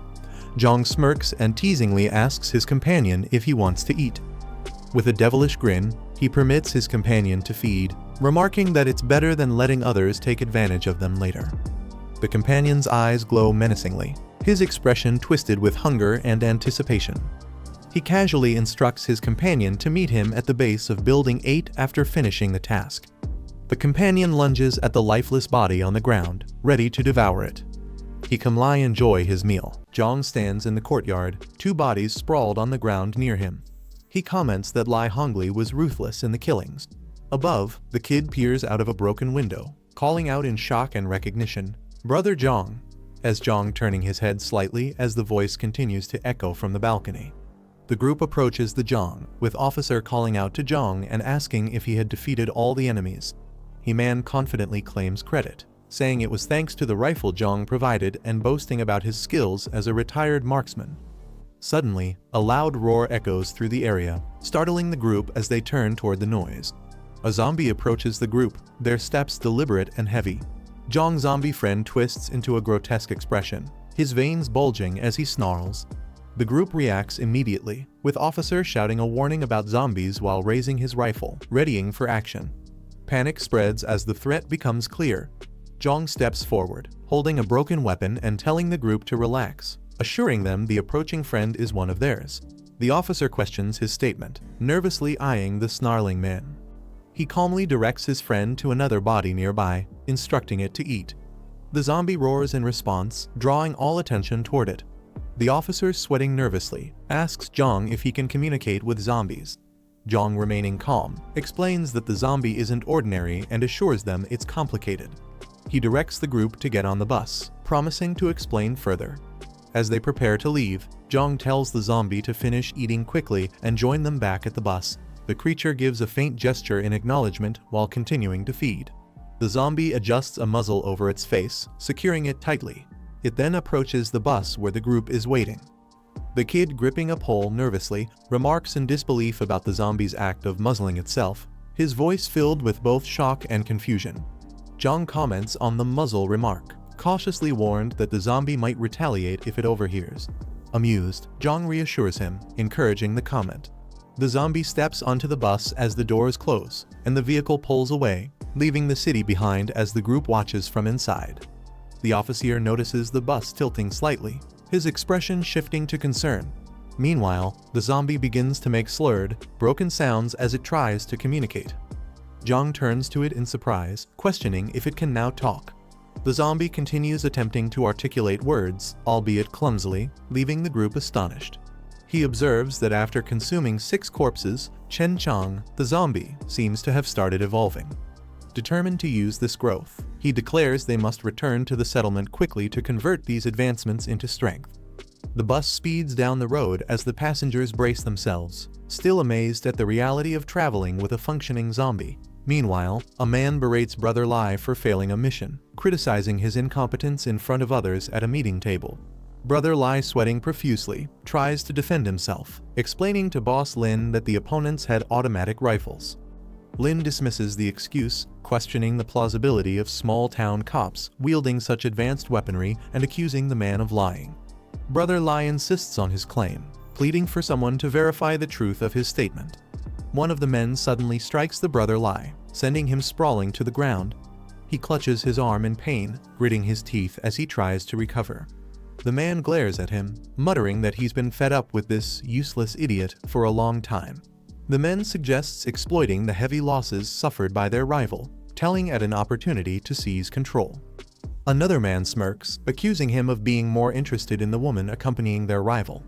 The accused laughs nervously, denying the claim, But the conversation takes a darker turn as they propose treating the woman as shared property. Lin smiles slyly, instructing his subordinate not to rush and promising to find the right opportunity. In the hallway outside the room, Brother Lai lingers, listening intently. His face darkens as he clenches his teeth, clearly distressed by the conversation he overhears. Meanwhile, on to the luxurious estate under a bright sky.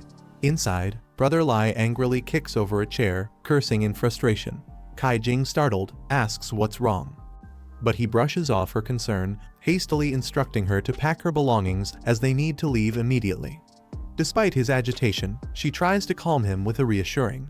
He urgently explains that the place will soon become unsafe, insisting they need to leave and plan ahead. He calls out to someone for assistance. Another subordinate enters, addressing him as Boss Lai and asking for orders.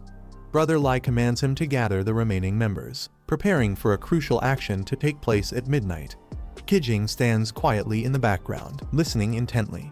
His expression shifts to one of suspicion and concern, silently processing the urgency of the situation. Meanwhile, Jiang Group arrives at a secure facility, parking the bus inside his fortified compound.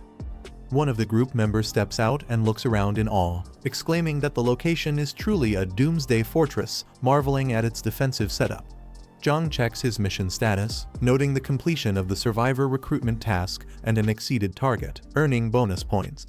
With his total points updated, he remarks on the reward system. He then informs Chen Chong that they'll be heading to the southern district the next night.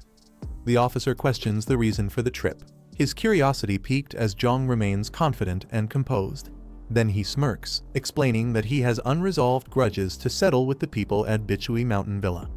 Later, he sits in his room, accessing a high-tech interface to unlock a level 2 supply crate using his points.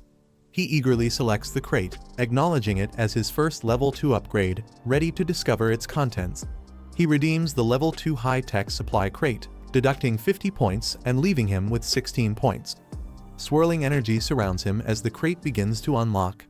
With intense focus, he mutters, "Don't let me down," anticipating the rewards inside. Jiang opened the black tech supply crate level 2, and a radiant light burst forth, illuminating his surroundings. The reward materialized in front of him, a stamina enhancement potion plus 20. Without hesitation, Jiang reached out toward the glowing prize. He examined the stamina enhancement potion in his hand, impressed by the quality of the reward from the level 2 crate. He couldn't help but acknowledge its usefulness, knowing it would give him the extra edge he needed in the challenges ahead. However, moments later, Jiang injected the stamina enhancement potion into his arm, feeling the immediate surge of energy course through his body, as he let out a strained groan. After injecting the stamina enhancement potion, Jiang felt a surge of power course through his body. Glancing at his hands, he realized his stamina had reached an impressive 33 points over 6 times the average person's full body capacity. A faint smile appeared on his face as he marveled at the sensation of his newfound strength. As Jiang adjusted to his enhanced stamina, a faint buzzing sound caught his attention. He turned, narrowing his eyes as a mosquito hovered near him. Without hesitation, Jiang swiftly pinched it between his fingers, crushing the insect effortlessly. Jiang froze as mosquito buzzed aggressively near his face, its reflection visible in his eye. Moments later, he casually flicked it away with precision, causing the insect to fall to the ground. Sitting comfortably, he glanced at twitching body with a confident smirk. As the sun set over the horizon, the fortress stood tall against the vibrant sky. Outside, Jiang and his group stood alert. With weapons ready and their focus unwavering, they prepared for the challenges that lay ahead. The officer turned to Jiang, confirming his assignment to head toward the south side of the city. Jiang nodded slightly. He was ready for the task ahead as the evening light cast long shadows across the fortress. Jiang handed over the task of training the group to Zai, recognizing his exceptional shooting skills. Jiang requested Zai to prepare the team for the upcoming challenges, trusting his expertise to strengthen their combat readiness. With a confident smile, Zai assured Jiang that training was his specialty and promised to handle it without any issues. He signaled to Chen Chong as they prepared to head out for their mission. Without wasting a moment, they boarded the vehicle, ready to face whatever challenges awaited them. The bus roared to life, leaving the fortress behind as it rolled through the gates, heading toward Under the starry sky, Boss Lai glanced at the towering building and asked about King's progress, concerned about his position. Assured by his men that King was already in place, Boss Lai gave the command to move out. With a determined stride, he led his team forward, their footsteps echoing in the quiet night as they prepared for the next phase of their mission. As the headlights of a speeding vehicle illuminated the night, Boss Lai and his men shielded their eyes, momentarily blinded by the sudden glare. The unexpected interruption left them on high alert. As the car's headlights illuminated the dark street, a group of armed men surrounded it, forming a menacing barrier under the night sky. At the center, a leader stepped forward, his sharp silhouette cutting through the tension. Inside the vehicle, shadows masked the identities of the occupants. The sudden flash of light from the approaching car left the group momentarily blinded, forcing them to shield their eyes in confusion and frustration. Before they could regroup, a commanding with a sharp mustache stepped forward, holding a gun and demanding sternly, "Where are you guys going?" The man named Dongzu confronted the group, his sharp gaze freezing them in their tracks. Boss Lai, trembling slightly, quickly tried to explain, stating they had planned to use the cover of darkness to scout out Rongxiang Garden. Jiang immediately asked Boss Zhu's sharp gaze fixated on Rongxiang Garden, questioning the unexpected plan. Before anyone could respond, one of the men collapsed to the ground under a brutal strike, highlighting the harsh and unforgiving environment they were navigating. As the unconscious man lay on the ground, the group was thrown into panic. One of them shouted King's name in a desperate attempt to get a response. Boss Lai met with silence. Boss Lai, in a fit of frustration and fear, slapped his companion, yelling at him to open his eyes and focus on the situation at hand. As Boss Zhu's loomed over them, Boss Lai men froze in confusion, their panic palpable as they questioned the identity of this unexpected adversary. Without hesitation, Boss Zhu barked an order, his voice cutting through the tension. "Take action!" His armed subordinates immediately raised their weapons, bracing for what appeared to be an imminent confrontation. As the sound of gunfire erupted, bullets ricocheted off the surroundings with deafening bangs. Chaos unfolded as Boss Lai clutched his head in pain, reeling from the assault. Amidst the mayhem, his eyes widened in horror as his hand instinctively moved to cover his face. Boss Lai's icy stare bore down on the men, his frustration mounting as they stammered excuses. Their trembling forms sprawled on the ground were a clear sign of their fear. Instead of wasting words, he pointed firmly, a clear demand in his actions, urging Boss Lai to look at the car, pushing them to confront the truth of who might be inside. Boss Lai's focus was instantly drawn to the vehicle as Boss Zhu revealed the occupants. The moment Boss Lai laid eyes on them, his expression shifted from disbelief to rage. Among the individuals seated in the car, a familiar face sent a shockwave through him. It was Jiang. Jing, seated in the car with a confidence, smirks as he reveals the betrayal plan. Meanwhile, outside, Boss Lai erupts in rage upon hearing this. Held back by two of Jing's men, he furiously screams accusations of betrayal. Jing turned toward the composed Boss Jiang, seeking guidance amidst the tension. With a sly grin and calm demeanor, Boss Jiang lightly adjusted his glasses, exuding confidence as he prepared to respond to the unspoken chaos brewing outside. As the man clutched at the metallic collar tightening around his neck, gasping for air. Outside, one of Boss Zhu's enforcers pulled a rope with precision, leaving Boss Lai helplessly suspended in the air as a clear warning of the consequences of betrayal. As Boss Lai is hoisted by a rope outside the gates of a luxurious estate. Struggling and coughing, his helplessness is accentuated by the imposing backdrop of the grand building and the serene night sky. Jiang and his team began moving in silence. The bus stopped a short distance from their target, a large, heavily guarded mansion. With their faces shadowed by the dim streetlights, they crept along the high walls, their steps light and deliberate, blending into the night.